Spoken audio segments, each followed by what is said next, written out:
हो स्कूल को रखना चाहते हैं, है ना। अगर आप आपके बच्चों को स्कूल सेकेंडरी प्रायोरिटी पर रखो कि भाई बर्थडे फर्स्ट प्रायोरिटी है, तो स्कूल में क्या हो और बीच में से क्या कर दे, उल्टी मार दे, है ना। जैसे ही टीचर काक से कहीं बाहर चले जाए, अपना बैग उठा और कहाँ चले आ जा, घर चले आ जा, फिर हम बर्थडे पार्टी में चले जाएंगे। अगर ऐसी प्रायोरिटी अगर आप रखते हो, तो ऐसी चीज अगर रखोगे, ऐसी प्रायोरिटी अगर रखोगे, तो बच्चा कभी पढ़ पाएगा? कभी नहीं पढ़ पाएगा।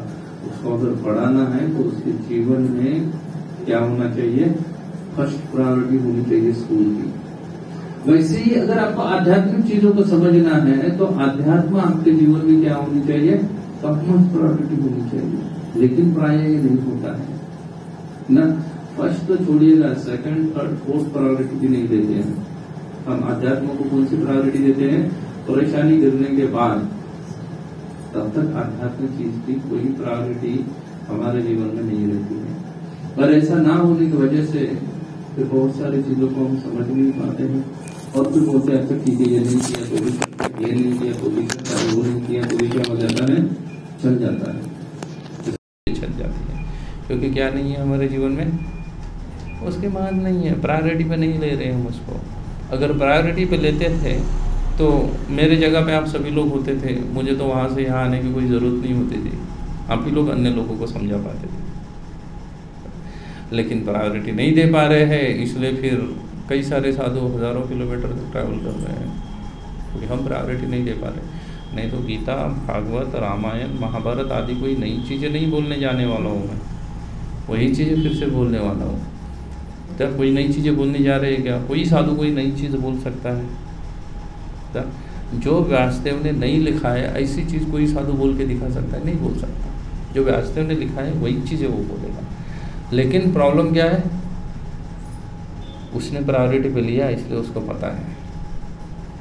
साधु मतलब जरूरी नहीं कि मेरे जैसा गेरुआ वस्त्र धारण किया होना चाहिए। कई सारे गृहस्थ भी साधु है, वो अपना परिवार भी संभाल रहे हैं, नहीं संभाल रहे अपने परिवार, उसके बाद भी प्रचार कर पा रहे हैं, क्योंकि उन्होंने कुछ तो प्रायोरिटी दिया है इन चीज़ों को। हमारे जीवन में हमने इसमें से किसी भी चीज़ को कहाँ पे नहीं रख रहे हैं, प्रायोरिटी पे नहीं रख रहे कि ये चीज़ करनी है करके। ये चीज़ हम रख रहे हैं मनोरंजन की तरह। मनोरंजन जैसे होता है ना कि फिल्म जाना कई बार प्रायोरिटी नहीं रहती, खास करके जो जॉब करते हैं उनकी ना। समय मिला तो चले जाएंगे, कुछ करने के लिए नहीं है, संडे आज तो कहाँ चले जाते हैं, फिल्म थिएटर चले जाते हैं। वैसे ही कुछ नहीं है, खाली है, कुछ करने के लिए नहीं है, तो कहाँ चले जाते हैं, आध्यात्मिक प्रोग्राम चले जाते हैं कहीं पे। मतलब ये प्रायोरिटी कैसी हो गई है, लास्ट प्रायोरिटी पे रख दिया है, सबसे आखिरी में रख दिया है कि कुछ नहीं है करने के लिए, इसलिए क्या करते हैं, आध्यात्मिक कार्यक्रम में निकल जाते हैं। कुछ करने के लिए होता तो आध्यात्मिक कार्यक्रम के लिए नहीं जाते थे। तो इसलिए हम यहाँ पे अभी एकत्रित हुए हैं, उपस्थित हुए हैं, उसी चीज़ को लेके कि हम पहले तो हमारे जीवन को अगर प्रायोरिटाइज करेंगे तो ही हम कुछ आध्यात्म सीख पाएंगे। और फिर कोई कुछ चीज़ सीख भी लेते हैं तो वो चीज़ कैसी रहती है ना, 7 दिन की भगवत कथा चल रही है, चौथे और 5वें दिन आप जाओगे, उसके पहले क्या बताया 3 दिन वो पता नहीं है, और छठे 7वें दिन क्या हुआ अभी पता नहीं है, बराबर है, कुछ पता नहीं है। अच्छा, फिर चले जाएंगे तो लोग ऐसा सोच के जाते हैं कि प्रोग्राम लिखा है 6 से 8 बजे तक, तो हम बराबर 7:30 बजे पहुंच जाएंगे। तो जो यजमान है उनको मुख दिखाएंगे ताकि यजमान खुश रहे हमसे कि भाई हम आए थे करके। तो आप वहाँ पे आध्यात्म के लिए जा रहे हो या उस यजमान के लिए जा रहे हो? यजमान के लिए जा रहे हो, अपनी प्रगति के लिए नहीं जा रहे हो, यजमान के लिए जा रहे हो। वहाँ पे अगर अपनी प्रगति के लिए जाते तो आप समय पे चले जाते थे ना। बच्चा स्कूल में अपनी प्रगति के लिए जा रहा है, इसलिए वो बराबर टाइम पे चला जाता है। अगर 6 बजे का स्कूल है तो बच्चा 6 बजे गेट के अंदर रहना चाहिए, लेकिन ऐसा नहीं होता है। भारत में तो ऐसा जनरली लोगों का मानना है कि जो जितना लेट जाएगा ना वो उतना बड़ा VIP है, ऐसा मानना है लोगों का। इसलिए लोग प्रोग्राम में टाइम पे नहीं आते, लेट आते। उनको लगता है कि हम अगर जल्दी चले जाएंगे तो क्या हो जाएगा, हमारा इम्पोर्टेंस घट जाएगा, इसलिए हम क्या करेंगे, लेट जाएंगे ताकि सब लोग मुड़ के देखेंगे कि कौन आएगा बीच में डिस्टर्ब करने के लिए ना। बीच में चले जाएंगे तो लोगों को समझ में भी आएगा कि हम आए हैं, हमारा कुछ वैल्यू बनता है। तो ऐसी हमारी सोच बन चुकी है, इसलिए हमें अध्यात्म फिर से ABCD से पढ़ने की आवश्यकता है। तो हम इस 3 दिवसीय कार्यक्रम में आप लोगों से कुछ रजिस्ट्रेशन चार्ज भी लिया होगा। एक बार प्रभुपाद जी अमेरिका में थे और अमेरिका में बहुत सारा एडवर्टाइजमेंट किया, एक प्रोग्राम अरेंज किया था प्रभुपाद का, वो भी 3 दिवसीय प्रोग्राम था, ऑडिटोरियम में अरेंज किया था एक बड़े से हॉल में, और सब जगह एडवर्टाइजमेंट किया। प्रभुपाद जी जब प्रोग्राम देने के लिए पहुँचे तो सामने कोई नहीं था, खाली कुर्सियाँ थी। कमाल कृष्ण महाराज जो कि मेन कोऑर्डिनेटर थे उस प्रोग्राम के, उनको पूछा प्रभुपाद ने कि तुमने ठीक से लोगों को शायद बुलाया नहीं। बोले सबको बुलाया, घर जा के बुलाया, लेकिन कोई नहीं आया।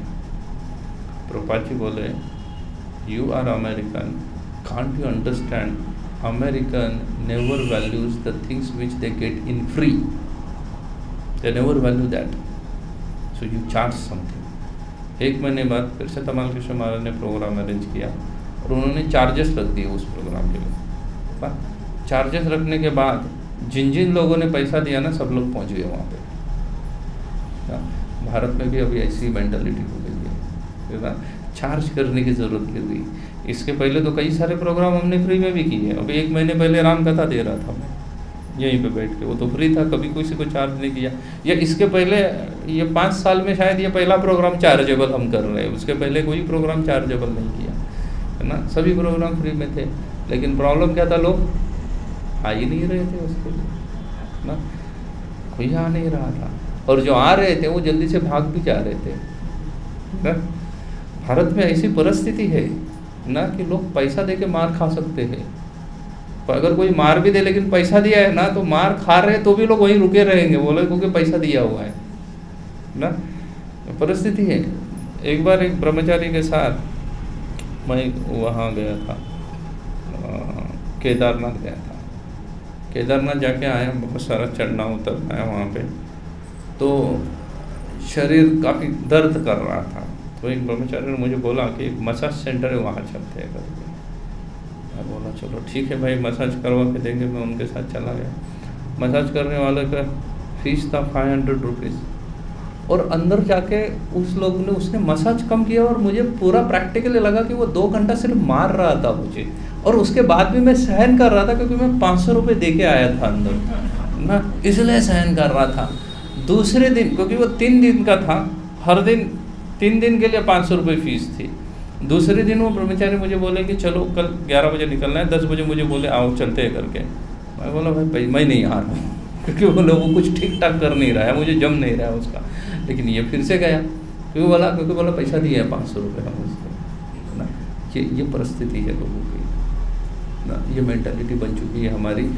हम कोई भी चीज़ फ्री में अगर मिल जाए ना तो उसका कुछ वैल्यू नहीं है, ये वास्तविकता है। आप जितने सारे ब्रांडेड चीज़ें खरीदते हो ना, खास करके कपड़ों में ना, कपड़ों में चाहे वो आप आदिदास का खरीदो या नाइकी का खरीदो, दोनों के कपड़े इंडिया में बनते हैं, पता है हम लोग। भारत में बनाया जाता है, वहाँ से वो चले जाते हैं अमेरिका। अमेरिका में जाने के बाद सिर्फ उसके ऊपर किसका टैग लगाया जाता है, नाइकी, आदिदास आदियों का सिर्फ टैग लगता है, और फिर भारत में आते हैं और उनको क्या किया जाता है, दुगना रेट में बेचा जाता है। और हम सिर्फ उसको क्या है, ब्रांड के लिए उसको खरीद लेते हैं, क्योंकि वो वहाँ से चला है। प्रभुपाद के गुरु ने भी प्रभुपाद को यही कहा, बोले तुम यहाँ इंडिया में प्रचार करोगे कोई सुनेगा नहीं, तो अमेरिका जाओ और 4 अमेरिकन को भी लेके आया ना, उनको देखने के लिए लोग आएंगे, हज़ारों की संख्या में लोग आएंगे, तो हज़ारों की संख्या में लोग आएंगे बोले देखने के लिए। और वो वास्तविकता हुई। प्रभुपाद जी जब भारत में आए तो इस्कॉन बहुत फैल गया, यहाँ तक फैल गया कि हमारा जो मंदिर है वृंदावन में, जिसका नाम है श्री कृष्ण बलराम मंदिर, कोई नहीं जानता है, सब लोग सिर्फ जानते हैं अंग्रेज मंदिर करके। कृष्ण बलराम मंदिर ने नाम दिया, इतना बड़ा बाहर बोर्ड लगाया है उसका। हम कोई भी उस मंदिर के लिए कोई भी चीज़ पब्लिश करते हैं तो उसके ऊपर वही चीज़ लिखते हैं कि इसका नाम क्या है, कृष्ण बलराम मंदिर है। एड्रेस भी वैसे ही लिखते हैं, लेकिन उसके बाद भी लोग क्या बोल रहे हैं उसको, अंग्रेजी मंदिर बोल रहे हैं। ये हमारे दिमाग की ऐसी उपज हो चुकी है। इसलिए हमें थोड़ा सा ये सब चीज़ों से क्या करना पड़ेगा, बाहर निकलना पड़ेगा। इन सब चीज़ों से बाहर निकाल के हमें अध्यात्म को सही ढंग से देखना पड़ेगा, एक जिज्ञासु की तरह देखना पड़ेगा।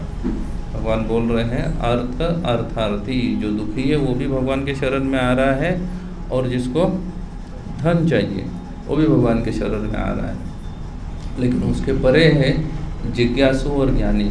कोई व्यक्ति है जो जिज्ञासा करके भगवान के पास आना चाहता है, उसके हृदय में जिज्ञासा है, मैं जिज्ञासा कर रहा हूँ कि भगवान क्या है एग्जैक्टली, मैं जाके ढूंढता हूँ या पता तो करवाता हूँ कि वास्तव में इतने सारे धर्म में है ना। क्रिश्चियनिटी भी कुछ बोल रही है, मुस्लिम्स कुछ बोल रहे हैं, यहूदी कुछ बोल रहे हैं, बुद्धिस्ट कुछ बोल रहे हैं, जैन बोल रहे हैं, सिख बोल रहे हैं ना, मसाई वाले बोल रहे हैं, और भी कई सारे हैं ऐसा।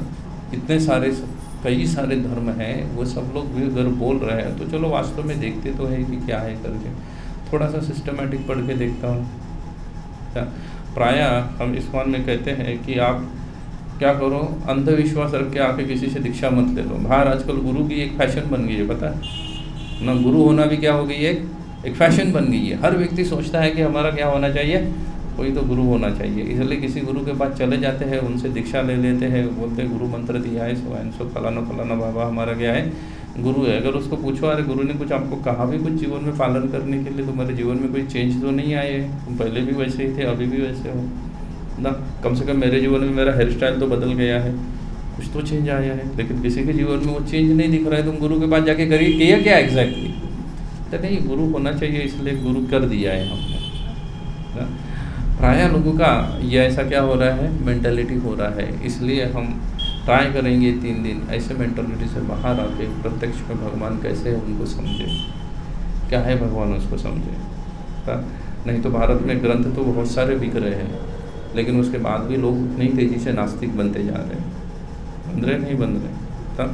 सिर्फ इस्कॉन वाले ही नहीं, इस्कॉन वाले तो बुक डिस्ट्रीब्यूशन कर ही रहे हैं, उसके साथ गीता प्रेस गोरखपुर वाले भी कर रहे हैं, स्वामीनारायण वाले भी कर रहे हैं, और भी कई सारी संस्थाएं, सभी लोग कर रहे हैं। और हर किसी के पास जाओ वो बोल रहा है हमारा इतना सारा पुस्तक चला जा रहा है, कोई नहीं बोल रहा कि हमारा बिक्री कम हो गया करके। एक भी संस्था नहीं बोल रही कि हमारी बिक्री क्या हो रही है, कम हो रही है करके। अच्छा फिर इतने लोग खरीद रहे हैं तो कर क्या रहे उसका, और सिर्फ पूजा में रख रहे हैं। कहाँ पे रख रहे हैं, पूजा में रख रहे हैं, या अपने कबर्ड में बहुत बड़ा। आजकल तो बुक्स एक रखना क्या हो गया ना, इंटीरियर डिज़ाइन का पार्ट हो गया है, एक इंटीरियर डिज़ाइन का पार्ट हो गया है ना, कि यहाँ पे क्या होना चाहिए, वो इंटीरियर डिज़ाइनर ही बोलेगा कि यहाँ पे अगर बुक का कबर्ड रहेगा ना तो अच्छा दिखेगा। तो आप लोग भी एग्री हो जाते हो, और फिर क्या दुनिया भर के बुक ला के उसमें क्या कर दो, सिर्फ लगा के रख दो ताकि घर सुंदर दिखना चाहिए। उसमें से एक बुक भी क्या नहीं करते हम पढ़ते नहीं हैं। एक कवि से मैं मिला था, वो कह रहे थे कि अभी क्या हो रहा है ना, पुस्तकें है ना रस्तों पे बिकती है, और चप्पलें है ना, जूते वो कहाँ रखे जाते हैं, शो में रखे जाते हैं और वहाँ पे बिकते हैं। बोले दुनिया को अभी बुक की नहीं जूतों की आवश्यकता है, तभी लोग सुधरेंगे। मतलब क्योंकि जूते कहाँ पे आ गए, शो पे आ गए हैं, इसलिए उनको अभी किस चीज़ की ज़्यादा आवश्यकता है, जूतों की आवश्यकता है। बोले वो बुक से नहीं सुधरने वाले, वो पुस्तक पढ़ के नहीं सुधरने वाले हैं। तो लोगों को जूतों की आवश्यकता क्या पड़ रही है, और अगर ऐसी हो रही है तो फिर हमारे जैसा दुर्भाग्यशाली और कोई नहीं है। तो हम थोड़ा सा आध्यात्म को अलग ढंग से देखेंगे, हमारे दृष्टि से देखेंगे। बुआ बाबा कथा में जो भी बोलते हैं उसको छोड़ के हमारी तरीके से समझने का प्रयास करेंगे। देखो अगर कोई चीज़ हमारे समझ में आ जाती है ना, फिर हमें फोर्स नहीं करना पड़ता कि भाई तुम ये करो करके। अगर विद्यार्थियों को, कोई भी विद्यार्थी है, आपने देखा होगा उसको एक 5वीं 6वीं 7वीं 8वीं 9वीं कक्षा तक बहुत पीछे पढ़ना पड़ता है। क्या करना रहता है, भाई पढ़ाई करो पढ़ाई करो पढ़ाई करो। वो खेलने जाना है, उसको खेल कूद में ही इंटरेस्ट है, पढ़ाई में नहीं है। शंकराचार्य कहते हैं बाल्यावस्था क्रीड़ा आ सकता। बाल्यावस्था में व्यक्ति किस में आ सकते हैं, क्रीड़ा में ज़्यादा आ सकते हैं, उसको खेल कूद में ज़्यादा है। माँ पिता उसको पीट के पढ़ा रहे हैं, मार के पढ़ाने के लिए बिठाते हैं, उतना नहीं होता फिर भी नहीं पढ़ रहा है तो उसको कहाँ भेजते हैं, ट्यूशन भेज देते हैं। वैसे तो ट्यूशन में भी वही चीज़ पढ़ने वाला है, वहाँ पे भी स्कूल में भी क्या किया, वही चीज़ पढ़ रहा है। लेकिन प्रॉब्लम ये है कि जो स्कूल में पढ़ रहा है वो घर में आके नहीं पढ़ पा रहा है, इसलिए उसको कहाँ भेजो, फिर से 2 घंटा कहीं ट्यूशन के लिए भेजो कि उसके पास बैठ के वो पढ़े करके। फोर्स किया जा रहा है। लेकिन वही आप देखो, एक 10वीं 11वीं के बाद वो बच्चे को फोर्स नहीं करना पड़ता है। पढ़ना पड़ता है? नहीं पड़ता है। वो अगर खुद इंटरेस्ट डेवलप होता है ना उसका, तो वो आगे बढ़ता है, खुद पढ़ाई करना चालू करता है। और जिसका इंटरेस्ट नहीं डेवलप होता वो छोड़ देता है। देखा होगा प्राय, वो छोड़ देता है, वो नहीं आगे कंटिन्यू कर पाता। और जिसका इंटरेस्ट डेवलप होता है वो खुद पढ़ लेता है। किसी इंजीनियरिंग करने वाले IIT के बच्चे को तो वो तो हॉस्टल में रह रहा है, माता पिता उसके पास नहीं है उसको बोलने के लिए पढ़ाई करो करके, लेकिन वो खुद पढ़ रहा है क्योंकि उसका क्या हो गया, उसमें रुचि जागृत हो गई है। और जिस चीज़ में रुचि जागृत हो जाती है तो रुचि के बाद धीरे धीरे व्यक्ति उस चीज़ में आसक्त होने लगता है ना। और फिर आसक्त अगर वो चीज़ में हो गया तो फिर उसके बाद वो चीज़ ही उसके जीवन में क्या रहती है, टॉप प्रायोरिटी रहती है, अन्य कोई टॉप प्रायोरिटी नहीं रहती। जैसे आप देखे होगा, मुझसे तो आप लोगों को ज़्यादा अनुभव होगा इस चीज़ का, कि एक 20-22 साल की लड़की जिसको माता पिता ने 20-22 साल तक अपने घर में पाला बढ़ाया, खर्चा किया, उसको पढ़ाई पे खर्चा किया, प्यार दुलार किया, वो लड़की किसी लड़के को कॉलेज में मिल जाती है 1 साल 2 साल, लेकिन उसकी आसक्ति कहाँ हो जाती है, उस लड़के के साथ हो जाती है। उसके बाद हर चीज़ वो उसके हिसाब से करने लगती है, करती है नहीं। हालांकि उसको मिलके कितना समय हुआ है, 1.5-2 साल। जितना उसके बाप ने उसके ऊपर खर्चा किया उतना तो वो लड़का किया भी नहीं है अब तक, उससे कई गुना ज़्यादा उसके पिता ने किया है, उससे कई गुना ज़्यादा फैसिलिटीज़ दी है, लेकिन वो क्या बन गई है, उधर आसक्त बन गई है। और इसलिए उसको वो जो चीज़ बोलेगा वैसे ही वो अपने जीवन को आगे कंटिन्यू करना चाहती है या नहीं है, ये वास्तविकता है। वैसे ही अध्यात्म को अगर हम ठीक से समझेंगे, सीखेंगे, तो हमारी रुचि बढ़ जाएगी उसमें, और हमारी रुचि जैसे जैसे बढ़ेगी तो हम और उसको समझने का प्रयास करेंगे, और उसको जो अगर समझने का हम प्रयास करेंगे तो फिर क्या हो जाएगा, हमारे उसमें आसक्ति आ जाएगी। और फिर आसक्ति आने के बाद फिर किसी को फोर्स नहीं करना पड़ता है कि भाई आपको हर दिन जप करना चाहिए, सुबह जल्दी उठना चाहिए, मंदिर में जाना चाहिए, ये करना चाहिए, हमका फलाना ढिमका, कुछ नहीं बोलना पड़ता, क्योंकि व्यक्ति क्या बन चुका है, उसमें आसक्त बन चुका है ना। ज़रूरत नहीं होनी चाहिए, ज़रूरत के लिए वो जा रहा है भगवान के पास, जब तक उसके जीवन में दुख है तब तक जा रहा है। जैसे ही दुख समाप्त हो गए वो क्या कर देगा, मंदिर जाना बंद कर देगा, भाई बोले नहीं जाना है ना।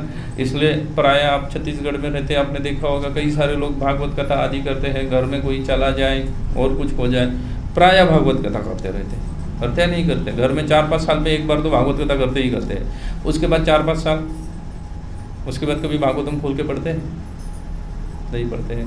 वो कथा में जो यजमान है वो सुनने से ज़्यादा किस में लगा हुआ है, जो उसके मेहमान आ रहे हैं उनकी मेहमान नवाजी में ही लगा हुआ है, वो सुनने में नहीं बैठता है। कभी भी देखो यजमान बैठता नहीं है। मेरे पास कई सारे प्रपोजल आते भागवत कथा के, मैं पहले ही यजमान को बोलता भाई देखो तो तू बैठने वाला है ना, बाकी मुझे कोई नहीं चाहिए, तू अकेला बैठ, मैं 7 दिन तुझे सुनाऊंगा बैठा के, तो अकेला बैठ, मुझे 2000 लोग नहीं चाहिए, सामने 100 लोग नहीं चाहिए, 50 लोग नहीं चाहिए, कोई नहीं चाहिए, लेकिन कौन चाहिए, तू बैठना चाहिए मेरे सामने ना। वो बोलता है नहीं, लेकिन मेहमान आते ही बोला किसी को 500 रुपये दे दे, वो किसी को पानी भी पिला देगा। लोग 500 रुपये में बहुत सारे मिलेंगे, वो दिन भर किसी आपके घर में आने वाले को पानी भी पिला देंगे, जूस भी पिला देंगे, खाना भी खिला देंगे ना। और किसी को 1000 रुपये दे, प्रसाद खाना बनाने वाला भी मिल जाते हैं, वो बनाएगा भी और खिलाएगा भी। आजकल तो पूरा पैकेज आ जाता है, बनाने के साथ कैटरिंग वेटरिंग सब अपने प्लेट वेट के साथ लोग आ जाते हैं, तो पैकेज के साथ आता है। बोले इसके लिए कोई तेरी जाने की ज़रूरत नहीं है, तू कहाँ बैठ के सुन ले। अब देखिएगा परीक्षित महाराज को जब भागवतम सुनाया गया तो 7 दिन वो बैठे थे ना, वो किसी अरेंजमेंट में नहीं लगे थे, वो खुद होकर बैठ के सुने। लेकिन यजमान, आजकल की कथाओं में यजमान कभी बैठता नहीं है। यजमान क्या कर रहा है, यहाँ वहाँ घूम रहा है, क्योंकि उसकी रुचि नहीं है वास्तव में भागवतम में। अगर उसकी खुद की रुचि होती तो वो बैठ जाता था, लेकिन उसकी रुचि नहीं है। क्यों रुचि नहीं है, क्योंकि वो सिस्टमैटिक नहीं सीखा हुआ है। अचानक से कुछ तो एक आधी नई चीज़ आ गई, कल बागेश्वर धाम वाले आ जाएंगे, यहाँ पे प्रोग्राम रखेंगे, हज़ारों की संख्या में लोग चले जाएंगे। जा रहे हैं नहीं जा रहे, जा रहे हैं। क्यों जा रहे हैं, क्योंकि लोगों को लगता है कि मेरी परेशानियाँ हैं, वो परेशानियाँ क्या हो जाएगी, सॉल्व हो जाएगी। कई सारे लोग कई सारी समस्याएं लेके जा रहे हैं, कुछ लोगों का सॉल्व भी हो रहा है, मैं उनको गलत बोल रहा हूँ ऐसी बात नहीं है, कुछ लोगों का हो भी रहा होगा परेशानियाँ सॉल्व, लेकिन कुछ अध्यात्म कुछ सीख पा रहे क्या वहाँ से? कुछ नहीं सीख पा रहे ना, कुछ मतलब एक मात्र भी जीवन में उनके बदलाव नहीं आ रहा है। और जब तक हमारे जीवन में बदलाव नहीं आ रहा है ना, तब तक अध्यात्म कितना भी कर लो उसका कोई फ़ायदा नहीं है।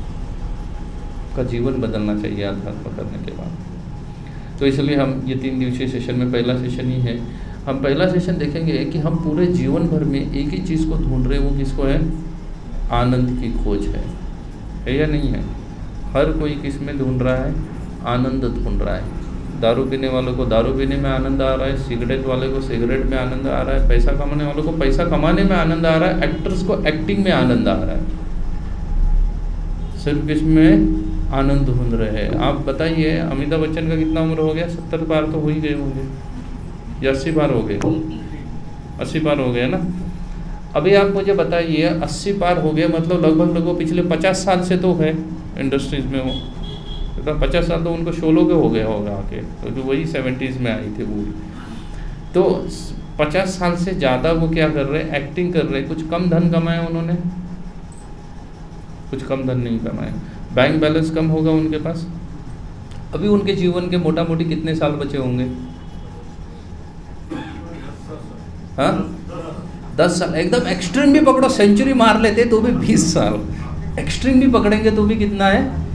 20 साल।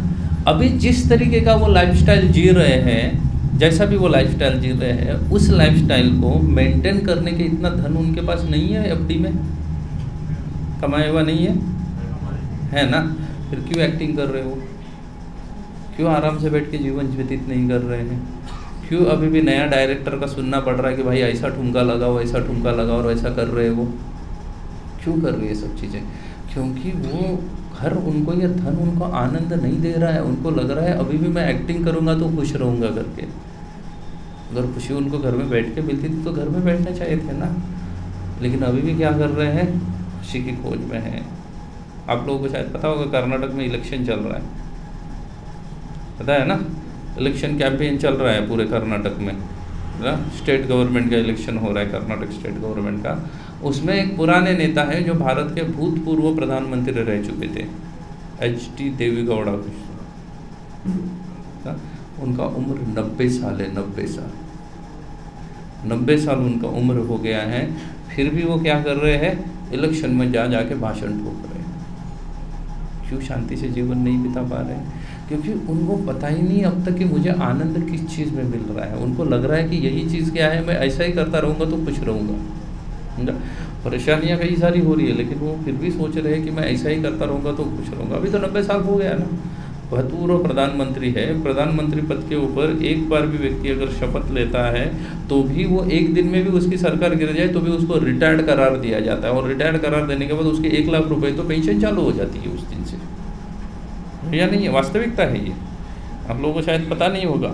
आप एक दिन के लिए MLA भी चुन के गए ना, एक दिन के लिए भी MLA चुन के गए तो भी आपकी 25,000 रुपये पेंशन चालू होगी। तब से लेकर आपके मृत्यु तक आपको 25,000 रुपये पेंशन मिलेगी। ये रियलिटी है। एक दिन के लिए भी आप MLA बनते हो। ऊपर से रियलिटी तो ऐसी है कि 5 साल अगर आप MLA रहते हो तो उसकी एक पेंशन, उसको एक सर्विस काउंट करते हैं। उसके बाद फिर से चुन के गए तो फिर से उसको दोबारा सर्विस काउंट करते हैं, तो आपको डबल पेंशन मिल जाएगी। ये नंबर्स है अभी के ना। कुछ स्टेट जैसे पंजाब वालों ने उसको कैंसिल करवाया, वो बोले ये सबको मिला के एक ही पेंशन काउंट करो, उसको 2 मत करो। लेकिन बहुत सारे जगह पे 2 काउंट की जा रही है अभी भी।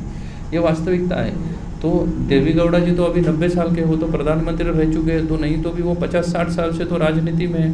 कई बार वो अपनी स्टेट गवर्नमेंट के इलेक्शन चुन के गए होंगे, कई बार सेंटर में चुन के आए होंगे, तो उनके पास भी धन की कोई कमी नहीं है ना। एक कुछ दिन के लिए वो प्रधानमंत्री रहे थे तो उसको, प्रधानमंत्री को रिटायर होने के बाद सरकारी हिसाब के अनुसार उसको कितना 3000 स्क्वायर फीट का घर दिया जाता है मिनिमम उसको रहने के लिए सरकार की ओर से। जब तक वो व्यक्ति जीवित है तब तक, बाद में वापस लिया जाता है वो अलग बात है, लेकिन वो जब तक जीवित है तब तक उसको 3000 स्क्वायर फीट का घर दिया जाता है। राष्ट्रपति पद से अगर रिटायर होते हैं तो उसको 6000 स्क्वायर फीट का घर दिया जाता है, वो भी उस जगह पे जहाँ पे वो व्यक्ति चाहे, जिस शहर में वो व्यक्ति चाहे उस शहर में उसको बंगलो बना के दिया जाता है। क्योंकि अभी कुछ दिन पहले हमारी एक राष्ट्रपति थी प्रतिभा पाटिल, तो प्रतिभा पाटिल ने घर की डिमांड की पूना में। तो हमारे पूना में मंदिर है, पूना में कैंप एरिया में, उससे नज़दीक में वो है, तो आर्मी की जगह थी, उस आर्मी की जगह पे उसको बंगलो बना के दे दिया, नया बंगलो बना के दे दिया सरकार ने। तो जब तक जीवित रहेंगी वो उस बंगलो में रहेंगी करके, ये वास्तविकता है। तो ये सब होने के बाद भी ये लोग इतने बूढ़े होने के बाद भी क्या ढूंढ रहे हैं, कहीं ना कहीं आनंद की खोज में चल रहे हैं। कहीं तो उनको क्या लग रहा है कि क्या मिल जाएगा, हमें आनंद मिल जाएगा, ऐसे लग रहा है लोगों को। लेकिन ऐसे लगने के बाद भी ये क्या नहीं है, वास्तविकता नहीं है। हम जीवन में कहीं जगह पे क्या ढूंढ रहे हैं, आनंद ढूंढ रहे नहीं ढूंढ रहे। खेलने जाते हैं, खेल कूद के लिए लोग क्यों जाते हैं, आनंद की खोज में जा रहे हैं, है ना। कुछ ना कुछ आनंद मिले इसलिए लोग खेल कूदने के लिए जाते हैं, जाते हैं नहीं जाते हैं, है ना। लोग दारू पीते हैं, किस लिए पीते हैं दारू, आनंदी होने के लिए दारू पीते हैं ना, या और कोई कारण है दारू पीने के पीछे उनका, और कोई कारण नहीं है। उनको क्या होना है जीवन में, आनंद की आवश्यकता है, इसलिए दारू पीते हैं। अगर आनंद नहीं आएगा तो क्यों दारू पिएगा, कोई नहीं पिएगा। कुछ समय के लिए उसको लगता है कि मुझे आनंद मिल रहा है करके, इसलिए लोग क्या कर रहे हैं, दारू आदि पी रहे हैं, वो भी आनंद के लिए है। रेव पार्टीज वगैरह होती है, रेव पार्टीज मतलब रेव पार्टी, ड्रग्स पार्टी को रेव पार्टी कहते हैं। कई सारे आमली पदार्थ होते हैं, उनकी सेपरेट छुप के, ये बैन है, लेकिन बैन होने के बावजूद भी क्या किए जाते हैं, ऐसी पार्टीज़ का आयोजन किया जाता है। कुछ सालों पहले वो शाहरुख खान का लड़का पकड़ा गया था इसी चीज़ में, इतना तो पता होगा आप लोगों को, उसको बिहाइंड द बार करवाया था, उसको जेल में डाल दिया गया था, तो ऐसे ही पार्टी में गया था। जबकि सबको पता है कि ये इलीगल है, और अगर हम पकड़े गए तो क्या हो जाएगा, हम पीछे चले जाते हैं, सलाखों के पीछे डाल दिया जाएगा। लेकिन उसके बावजूद भी लोग क्या कर रहे हैं, ऐसी चीज़ों में जा रहे हैं। कई सारी गाड़ियाँ खरीदते हैं, लोगों के पास देखो 2-2, 3-3, 4-4 मोटर होंगी, पता नहीं यहाँ नैला में लोगों के पास है या नहीं है, नहीं तो लोग रखते हैं। उसको एक ही आवश्यकता है, 4 लोग हैं घर में, एक ही कार की आवश्यकता है, फिर भी 4 कारें खरीद के रख रहे हैं। किस लिए खरीद के रख रहे हैं ना। अंबानी के पास 250 कारें हैं, है ना। उसके घर में उसके पोते बीते भी पकड़ेंगे तो भी कुल मिला के 10 लोग नहीं हो रहे, लेकिन कारें कितनी रखी है, किस लिए रखी है 250 कार, धने इसलिए इन्वेस्टमेंट करने के लिए रखी है, नहीं है। इन्वेस्टमेंट करने के लिए तो वो कर रहा है, कई सारे बिजनेस में इन्वेस्टमेंट कर सकता है, लेकिन ये किस लिए है। हमें हमेशा लगता है कि ये मॉडल जाने के बाद नया मॉडल आएगा तो उससे मुझे क्या मिल जाएगा, खुशी मिल जाएगी, कोई ना कोई आनंद मिल जाएगा। कई सारे लोग ऐसे होते हैं, कई सारे, पूना में तो मैंने सर्रास ऐसे लोग देते हैं देखे हैं। ऐसे बाकी भैया जहाँ पे पढ़े थे सिम्बायोसिस में, अभी मई की छुट्टियों में ना सिम्बायोसिस में मेजॉरिटी लोग अपनी जो 2 व्हीलर है ना वो बेच जाएंगे। अच्छा, खरीदी कब थी उसने, पिछले जुलाई में खरीदी थी, अभी बेच के चले जाएंगे। जितने दाम में बिकेगी उतने दाम में, अभी पता नहीं मुझे 2 व्हीलर का क्या रेट है, लेकिन 50,000 की अगर गाड़ी है 25,000 में बेच के वो चला जाएगा।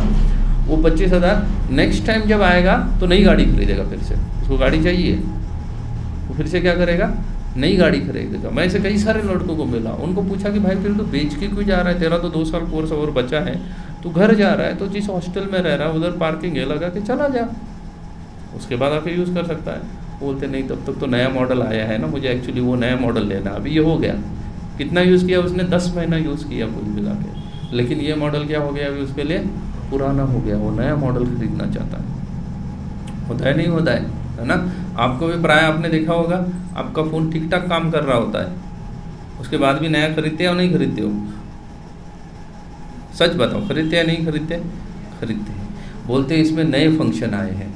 अभी आपको अगर सच बात बताऊं, जितने मोबाइल में फंक्शन दिए हुए हैं ना, उसमें से 10% फंक्शन भी हमारे काम के नहीं है काम के, 10% भी कुछ काम के फंक्शन कुछ काम के नहीं है।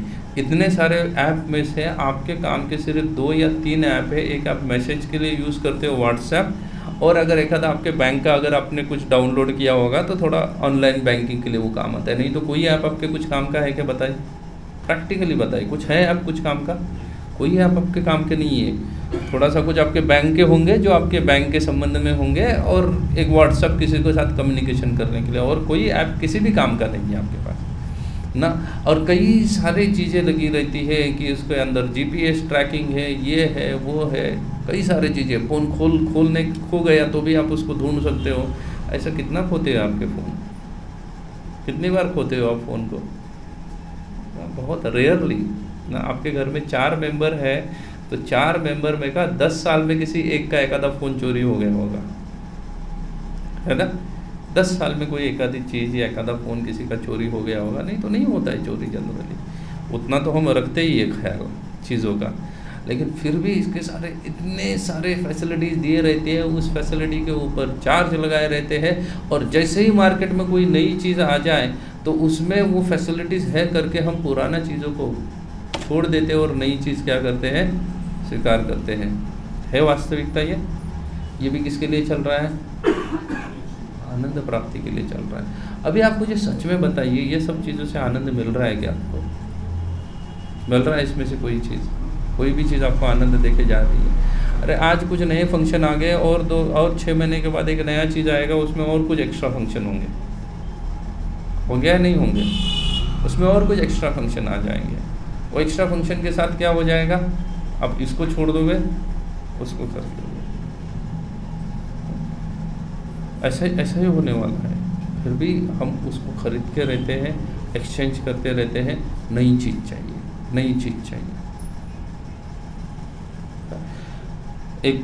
मेरा कुछ महीनों पहले मेरा एक लैपटॉप था पुराना मेरे पास, वो ख़राब हो गया। कुछ चीज़ें उसमें एक्ट नहीं कर रही थी, जैसे प्रोजेक्टर है तो कनेक्ट नहीं हो रहा था, उसके साथ कुछ हो गया होगा उसको प्रॉब्लम। मैंने एक ऐसे ही आप जैसे किसी सज्जन को दे दिया, उसको बोला इसको रिपेयर कर दे। वो लैपटॉप लेके गया, 15 दिन के पास मेरे पास एक एप्पल का लैपटॉप लेके आ गया। बोला प्रभु जी आप ये रख लीजिएगा, उसको मैं देख लूँगा।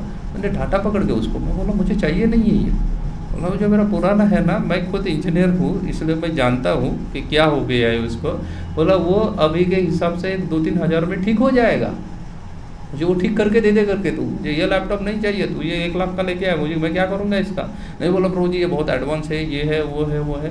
मैं उसको बोला देखो मैं आपसे अच्छा जानता हूँ टेक्नोलॉजी को, क्योंकि मैं उसी बैकग्राउंड से आया हूँ, लेकिन बोला इसमें से एक भी फंक्शन मेरे कुछ काम का नहीं है ना, मुझे नहीं चाहिए ये सब। नहीं बोला प्रभु जी आपके पास डेटा सेव रहेगा, आपका सिक्योर्ड रहेगा। मैं बोला मेरे पास कौन सा 10 करोड़ रुपए की कोई चुरा के उसको कुछ लेके जाने वाला है?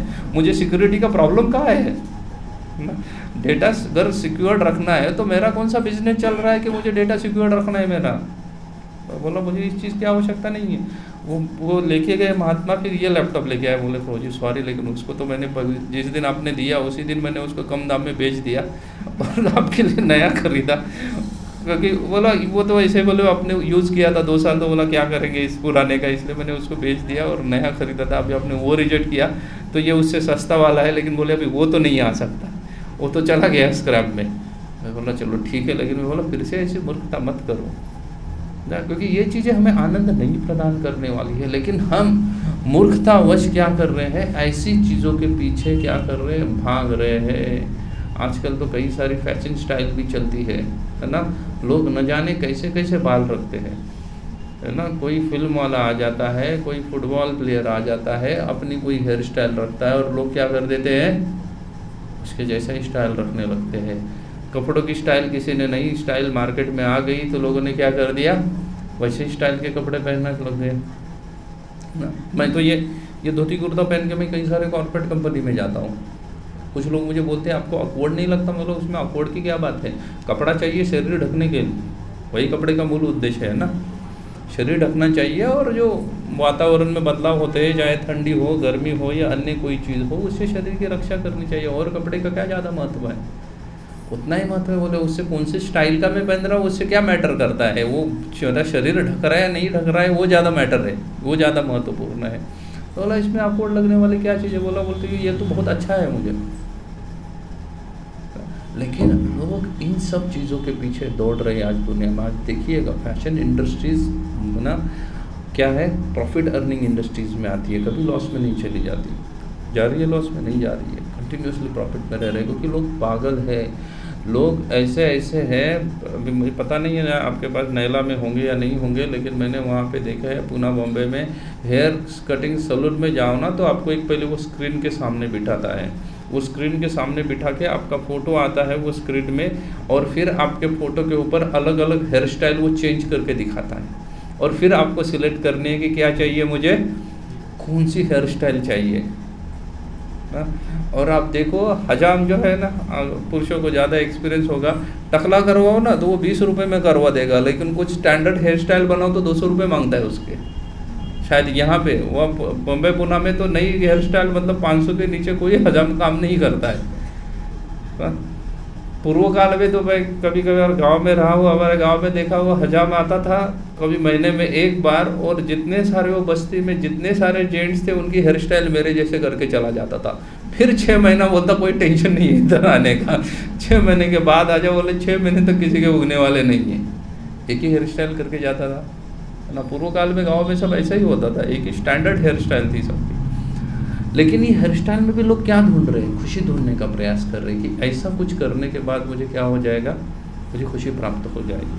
मेरे जीवन में ऐसी छोटी छोटी चीज़ों में लोग खुशी ढूंढने का प्रयास कर रहे हैं, लेकिन वास्तव में इनमें से कोई भी चीज़ हमें क्या नहीं दे पा रही है, खुशी नहीं दे पा रही है। अगर हम खुशी ढूंढने का प्रयास करते हैं, और कहाँ पे करते हैं, तो हम खुशी ढूंढने का प्रयास करते हैं खाने में करते हैं ना, खुशी ढूंढने का प्रयास करते हैं सोने में करते हैं, और खुशी ढूंढने का प्रयास करते हैं आपसी संबंध में हो या डिफेंस में हो। अब देखिएगा महाभारत में एक सुंदर श्लोक आता है, वो श्लोक में कहा गया है कि मनुष्य और पशु में क्या भेद है, बहुत ही सुंदर तरीके से बताया। महाभारत कहता है ना, आहार निद्रा भय मैथुनंच सामान्येतर पशुभिर समाना, धर्मो हि तेषो अधिको विशेषो धर्मेन हीन पशुभिर नराना। आप अगर देखोगे थोड़ा सा, पशु पंछी कोई नया हेयर स्टाइल कर रहे हैं, कुछ नई चीज़ लेके आ रहे हैं, लेकिन वो हमसे ज़्यादा खुश दिखते हैं, दिखते हैं नहीं दिखते या नहीं, हमसे ज़्यादा खुश है ना, हमसे ज़्यादा खुश है, ज़्यादा हेल्दी भी है हमसे, है ना। पशु अपना पूरा आयु जीता है, मनुष्य को बड़ा परेशानी है पूरा आयु जीने के लिए, क्योंकि मनुष्य खुशी ढूंढ रहा है। वो लोग जहाँ नहीं चाहिए वहाँ खुशी ढूंढ रहा है। उन लोगों को जैसा नेचर ने जो भी उनके जन्म से जैसा मिला है वैसा ही वो लोग जीवन बिता रहे हैं, इसलिए वो लोग खुश हैं, हम लोग खुश नहीं हैं। लेकिन फिर कभी आपने कभी सोचा है कि मनुष्य और पशुओं में क्या फ़र्क है? तो सोचा है क्या फ़र्क है मनुष्य और पशुओं में?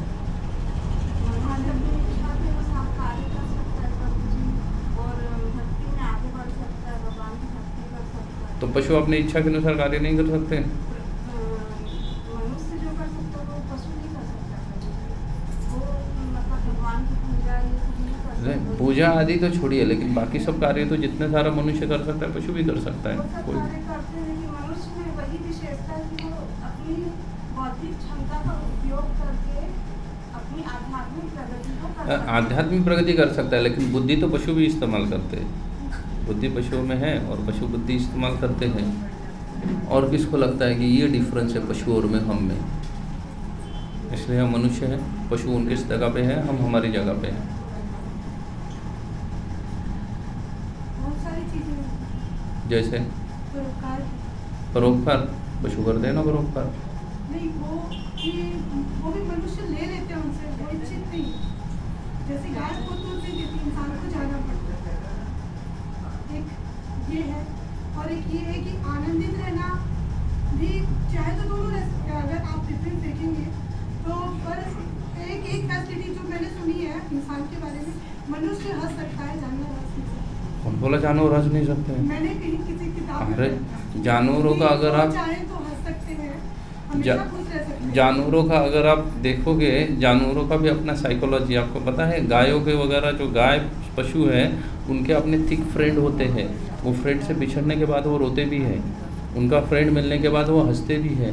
अभी हमारे हिसाब से हंसना मतलब दांत दिखाना है, वो अगर वो नहीं कर रहा है तो इसका मतलब ये नहीं होता कि वो हंस नहीं रहा है। पशु परोपकार करते हैं, हम परोपकार करते हैं, पशु नहीं कर सकते हैं। पशु पौधे बहुत सारे परोपकार करते हैं। आप बताइए, कोई भी पेड़ में फल लगते हैं, उस फलों का उस पेड़ को क्या फ़ायदा है? कुछ फ़ायदा नहीं है। किसके लिए वो पेड़?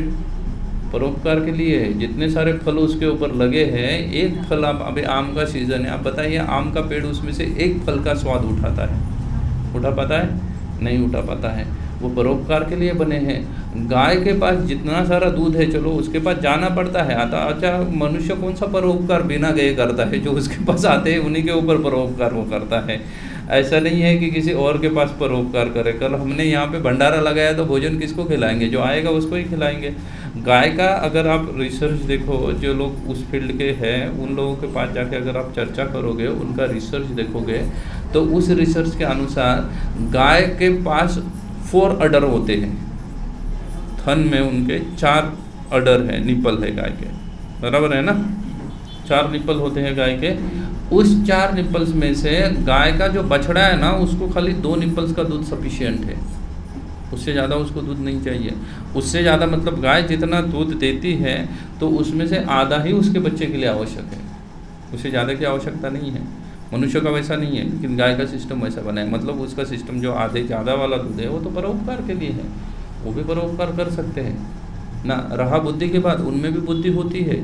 देखिएगा, जितना उनके जीवन को सुख प्रदान करने के लिए या आनंदित रखने के लिए बुद्धि की आवश्यकता है, उतनी बुद्धि सभी पशुओं में होती है। उतनी बुद्धि सभी पशुओं में होते हैं। आप दूध खुला रखे, उसके बाजू में बैठो, देखो बिल्ली सो जाएगी, वो कुछ नहीं करेगी दूध को। आप वहाँ से चले जाओ, खा लेगी ना, है ना? भक्ति एक डिफरेंस है। और किसको कुछ कहना है?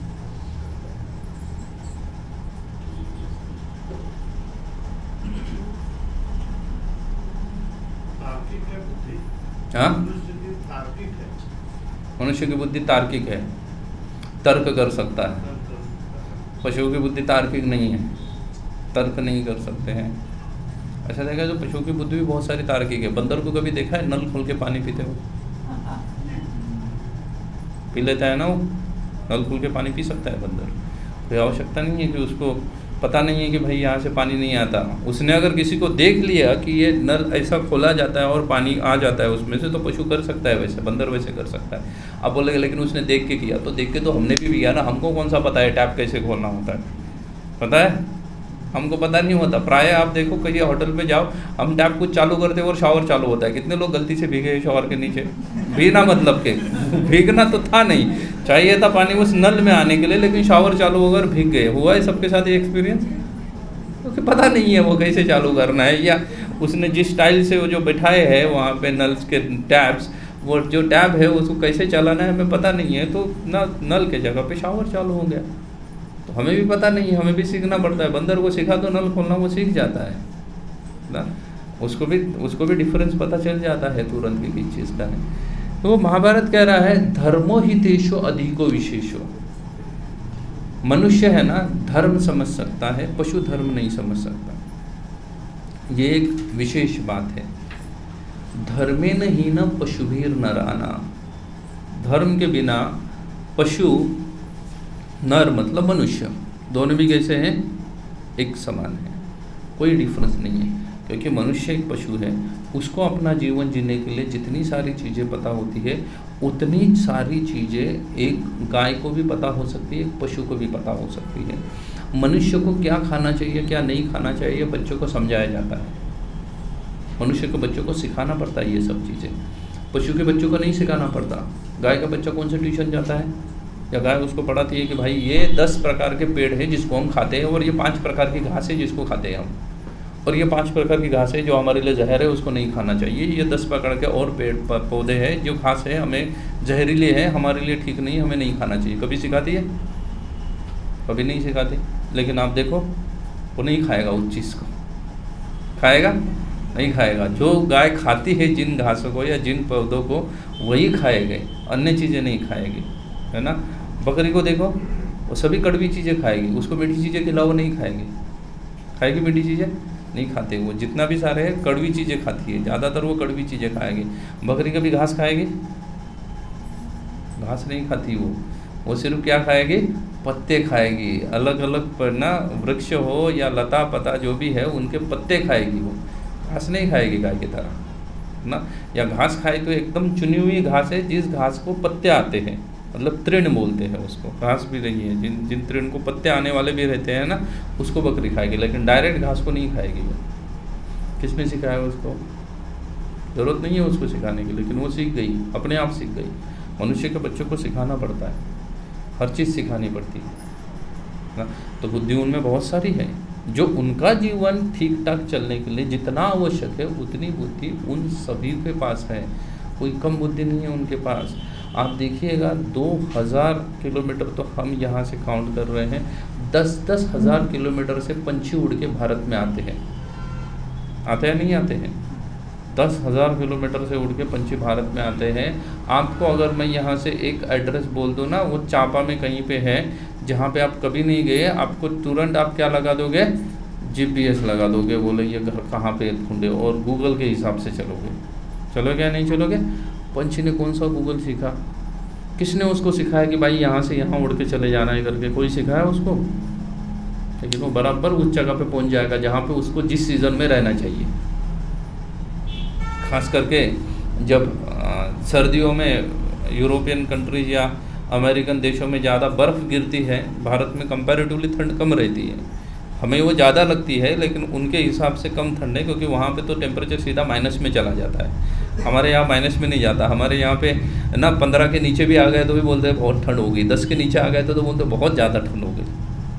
लेकिन वहाँ पे तो ऐसी अवस्था होती है कि 4-4 महीने सूरज के दर्शन नहीं होते हैं, माइनस में चला जाता है, -25 -50 तक चला जाता है ना। गर्म पानी करके एकदम उबलता हुआ पानी आप ऐसे हवा में उछाल दोगे तो धरती पे गिरने के पहले वो बर्फ़ में परिवर्तित हो जाता है, इतनी हेवी ठंड होती है। तो वहाँ पे पंछी बराबर उड़ के यहाँ चले आ जाते हैं।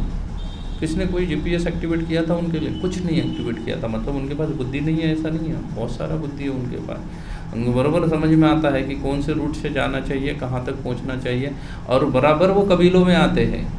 एक दुखा नहीं आता, बराबर वो अपना क्या करते हैं, बना के आते हैं। हमारे यहाँ पे एक टूर अरेंज करो तो 10 बार फ़ोन करना पड़ता है कि प्रभु जी 10 बजे पहुँचना है, 10 बजे पहुँचना है, 10 बजे की गाड़ी है। फिर भी 2-4 लोग पीछे रह जाते हैं, जिनके लिए राह देखनी पड़ती है ना। 2-4 लोग पीछे छूट जाएंगे जिनके लिए राह रखनी पड़ेगी। उनका वैसे होता है, उनका कोई पीछे नहीं रह जाता। कोई कम्युनिकेशन सिस्टम उनके अंदर डेवलप नहीं है, फिर भी वो कर पा रहे हैं। मतलब हमारे इतने ही एडवांस है वो। हम कहेंगे हमें टेक्निकल लर्निंग, क्योंकि हमें टेक्निकल की आवश्यकता है, GPS की। पंछी को आवश्यकता ही नहीं GPS की। वो बोलता है मैं तो ऐसे ही चला रहा हूँ 10,000 किलोमीटर, है ना। वो भी आप देखो पूरा भारत में, मतलब भारत में कहीं पे भी नहीं जाएंगे वो। हर जाति के हर एरियाज़ है, उसी एरिया में वो आएंगे। सालों साल गुजरात में आने वाले पंछी अमेरिका से गुजरात में ही आएंगे, वो छत्तीसगढ़ में नहीं आएंगे उड़ के। जो छत्तीसगढ़ में आने वाले वही यहाँ पे आएंगे, बोलने कहाँ पे नहीं जाएंगे, बराबर उस लोकेशन पे पहुँच जाते हैं। क्योंकि हम में और उनमें कुछ ज़्यादा फर्क नहीं है। अगर फर्क है तो कहा जाता है धर्मो हितेशो अधिको विशेषो धर्मेन हीन पशुभीर नराना। धर्म ये एकमात्र ऐसी अधिक विशेष चीज़ है जो उनमें और हम में क्या है, डिफरेंस पैदा करती है। धर्मेन हीन पशुभीर नराना। अगर धर्म नहीं है तो हम में और उनमें कोई फर्क नहीं है। आहार निद्रा भय मैथुनंच। हम खाना खाते हैं, पंछी भी खाना खाते हैं, खाते नहीं खाते? अगर हम देखेंगे ना तो हमारा जीवन भी ये चारों चीज़ों में घूम रहा है, और कुछ नई चीज़ नहीं कर रहे हम जीवन में। जितना सारा काम बिजनेस आदि कर रहे हैं, किसके लिए कर रहे हैं? खाने के लिए कर रहे हैं नहीं कर रहे ना। ज़िंदगी में जितना कमाते हैं उसमें से आधा तो खाने पे खर्चा होता है, राशन पे खर्चा होता है। पंछी को भी खाने की आवश्यकता है, पशु को भी खाने की आवश्यकता है। आहार निद्रा सोना, पशु भी सोते हैं, हम भी सोते हैं, हाँ। आप कहोगे लेकिन उनने और हमारे सोने में डिफरेंस है। कोई डिफरेंस नहीं है।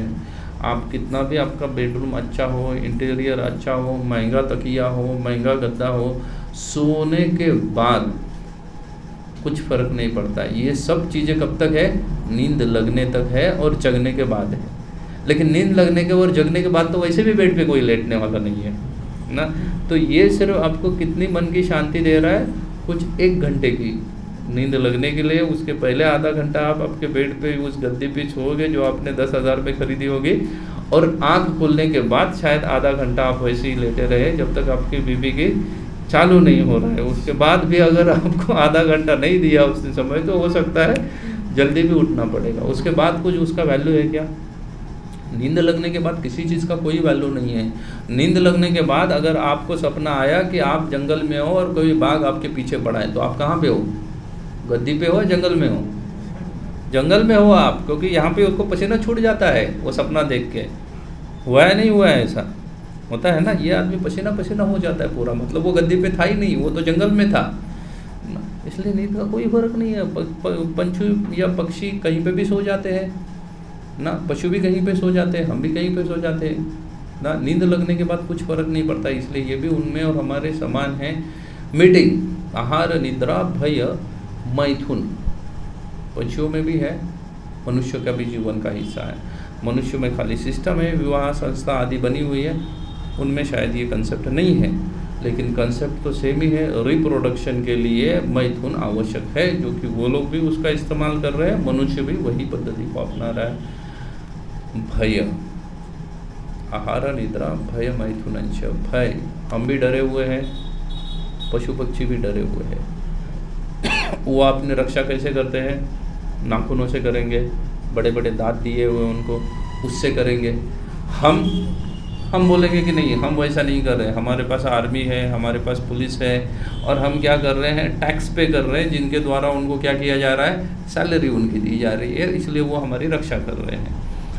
बोले ऐसा पक्षी नहीं कर सकते, पशु नहीं करते, ऐसा करते हैं। लेकिन आप देखो जितनी सारी मधुमक्खियाँ होती है ना, उनके डिवीज़न होते हैं ना। हनी को इकट्ठा करने वाली मधुमक्खी काटने का काम नहीं करती है, वो काटने वाली अलग मधुमक्खियाँ रहती है। वो कभी उड़ के हनी लाने के लिए नहीं जाएगी, मध इकट्ठा करने के लिए वो कभी नहीं जाती। वो कहाँ पे रहेगी? वो वहीं पे रक्षा करने के लिए रहेंगी। अब चींटियों में भी देखो, चींटियों में भी विभाजन रहता है। रक्षा करने वाली चिटिया अलग है, बच्चा पैदा करने वाली चिटिया अलग है, काम करने वाली चिटिया अलग है, हर चीज़ की चिटिया अलग है। और वो भी कैसे रहते हैं? वो भी सिस्टमेटिकली रहते हैं। फिर हमें और उनमें फ़र्क कहाँ पे आता है ना? हम बोलेंगे दोस्ती नहीं कर सकते, प्राणियों के दोस्त होते हैं, अच्छी खासी दोस्ती करते हैं ना। आप देखो एक गली में रहने वाले कुत्ते कभी झगड़ते नहीं हैं, दूसरे गली के कुत्ते के साथ ही झगड़ते हैं। आपस में क्यों नहीं झगड़ रहे? क्योंकि वो फ्रेंड है, उनकी दोस्ती है आपस में, इसलिए वो झगड़ते नहीं हैं ना। अगर हम बोलेंगे कि वो हंसते नहीं है, उनका भी फन होता है। आप देखो बंदरों को खेलते हुए देखा है कभी? हमारे तरह नहीं हंसते होंगे, लेकिन फन तो वो भी करते हैं, हंस तो वो भी रहे हैं ना, वो भी ये सब चीज़ें कर रहे हैं ना। उनका भी फैमिली लाइफ होता है। आपने शेर देखो, फैमिली लाइफ के साथ रहता है, चाहे उसकी 2-3 बीवियाँ हो, लेकिन उसकी 2-3 बीवियाँ, बच्चे सब मिलके भोजन करते हैं ना। जो भी शिकार करेंगे वो अकेला नहीं खाते हैं, वो सब मिलके खाते हैं। बल्कि शेरों के इसमें तो पहले तो वो शिकार ज़्यादा तो शेर नहीं करता है, शेरनी शिकार करती है। शेरनी शिकार करने के बाद बच्चे खाएंगे, वो शेर खाएगा, उसके बाद शेरनी खाएगी। मनुष्य में ऐसा होता तो पुरुष लोग सब खुश हो जाते थे, बोलते थे ये अच्छा सिस्टम था। लेकिन मनुष्य में थोड़ा सा क्या है, उल्टा हो गया है ना। हंटिंग के लिए किसको निकलना पड़ रहा है? पति को निकलना पड़ रहा है शिकार के लिए, और उसके बाद वो सबको खिलाएगा, उसके बाद वो खाएगा। ऐसा कुछ सिस्टम हमने डेवलप किया है। तो वास्तव में हर किसी का सिस्टम है, उन्होंने भी सिस्टम है उनके पास, लेकिन सिर्फ फ़र्क इतना ही है कि क्या है, ये सभी चीज़ें जो हैं हम में और उनमें सेम ही है, कोई चीज़ में कोई अंतर नहीं है। फिर क्या हमें पशु कहा जाएगा? वास्तव में हम पशु की तरह हैं, कोई ज़्यादा बड़ा चेंज नहीं है हमारे अंदर। वास्तव में वैसे ही हम जीवन जीवित रह रहे हैं। कोई बड़ा चेंज दिख रहा है? नहीं दिख रहा है, लेकिन शास्त्र कह रहा है कि इससे बड़ा चेंजेस है। अगर हम सोचेंगे कि हम बड़े बड़े बिल्डिंगें बना सकते हैं, लेटेस्ट टेक्नोलॉजी है हमारे मोबाइल पे, ये पशुओं के पास नहीं है, कम्युनिकेशन सिस्टम हमारा स्ट्रांग है ना। लेकिन आपने कभी देखा है चींटियों की बड़ी बिल्डिंग बनाते हुए? देखा है चींटियों की बड़ी बिल्डिंग रहती है? कितने लोगों को एक्सपीरियंस है कि चींटी की बड़ी बिल्डिंग हो सकती है ना। मिट्टी का बहुत बड़ा घर बनाते हैं ना, वो ना बहुत बड़ी बिल्डिंग है। उसके सामने हमारी हाइट 6 फीट मोटा मोटी अगर काउंट करेंगे, ऑन एन एवरेज 5-5.5 फीट की हमारी हाइट रहती है। हमने ना 30 फीट का घर बना दिया तो बोलते हैं बहुत बड़ी बिल्डिंग बन गई। 40 फीट का घर बनाए, 50 फीट का घर बनाए तो बोलते हैं बिल्डिंग बन गई, बराबर है। चींटी का हाइट देखो और उसका हाइट देखो जो वो घर बनाती है उसका हाइट देखो, तो हमारे हिसाब से 100 मंजिल की बिल्डिंग बन जाती है अगर उसका रेशो काउंट करेगा तो। उसके हाइट के हिसाब से उतने जितना बड़ा घर बनाया है ना, वो हमारे हिसाब से अगर काउंट करेंगे तो 100 मंजिल की बिल्डिंग बन जाती है, उतना ही ऊंचा वो भी बिल्डिंग बनाती है, कुछ कमी नहीं है ना। हमारी कम्युनिकेशन सिस्टम है, लेटेस्ट मेथड ऑफ कम्युनिकेशन। चिट्ठियों की अपनी पुरानी टेक्निक है, लेकिन वो बहुत बहुत ही एडवांस टेक्निक है, उनके पास भी एडवांस टेक्निक है। आपने देखा है जब चिट्ठियाँ पास होती है ना, तो हर चिट्ठी कुछ ना कुछ बात करती है। देखा है कभी, ऑब्जर्व किया है? अगर चीटियों की लाइन गुजर रही है तो चीटी कुछ ना कुछ कम्युनिकेट कर रही है ना। जैसे वो ट्रेन वाले करते हैं ना कम्युनिकेट, 2 ट्रेनें पास होती है तो हरी झंडी दिखाते हैं बाहर, ये तो देखा होगा, हरी झंडी। ये ट्रेन भी हरी झंडी दिखाती जाएगी, वो भी हरी झंडी दिखाते आ रहा है। कभी किया होगा, वो निकालता है इंजन से बाहर हरी झंडी ना, कि आगे के सब रास्ते कैसे है, क्लियर है, इसलिए वो हरी झंडी दिखाता है ना। वैसे ही वो चिट्ठी हरी झंडी दिखाते जाती है जाने वालों को, जो रिटर्न आ रही है वो चिट्ठी। कम्युनिकेशन सिस्टम है ना उनका, उसके बिना कैसे कर सकती है ना। पंछियों में, पशुओं में, सब में कम्युनिकेशन सिस्टम है। सिर्फ हमारे पास डिवाइस है, उनके पास डिवाइस, क्योंकि उनको आवश्यकता नहीं है डिवाइस की कोई भी कम्युनिकेशन करने के लिए। विदाउट डिवाइस वो कम्युनिकेशन कर सकते हैं ना, कोई डिवाइस की आवश्यकता नहीं है, बहुत तेज होते हैं। मैं प्राय ये कोट करता हूँ, पुणे में एक ऑफिस है, इंडिया मेट्रोपॉलिटन कुछ तो हेडक्वार्टर, इंडियन मेट्रोपॉलिटन हेडक्वार्टर, भारतीय हवामान शास्त्र विभाग का हेडक्वार्टर है, एक जगह पे उसका ऑफिस है। तो वो तो ना हवामान विभाग का ऑफिस है, भारत का हेडक्वार्टर है वहाँ पे, लेकिन उसको वो लोग शिमला ऑफिस बोलते हैं। आज भी वहाँ पे चले जाओ तो उसको शिमला ऑफिस बोलेंगे, ठीक है।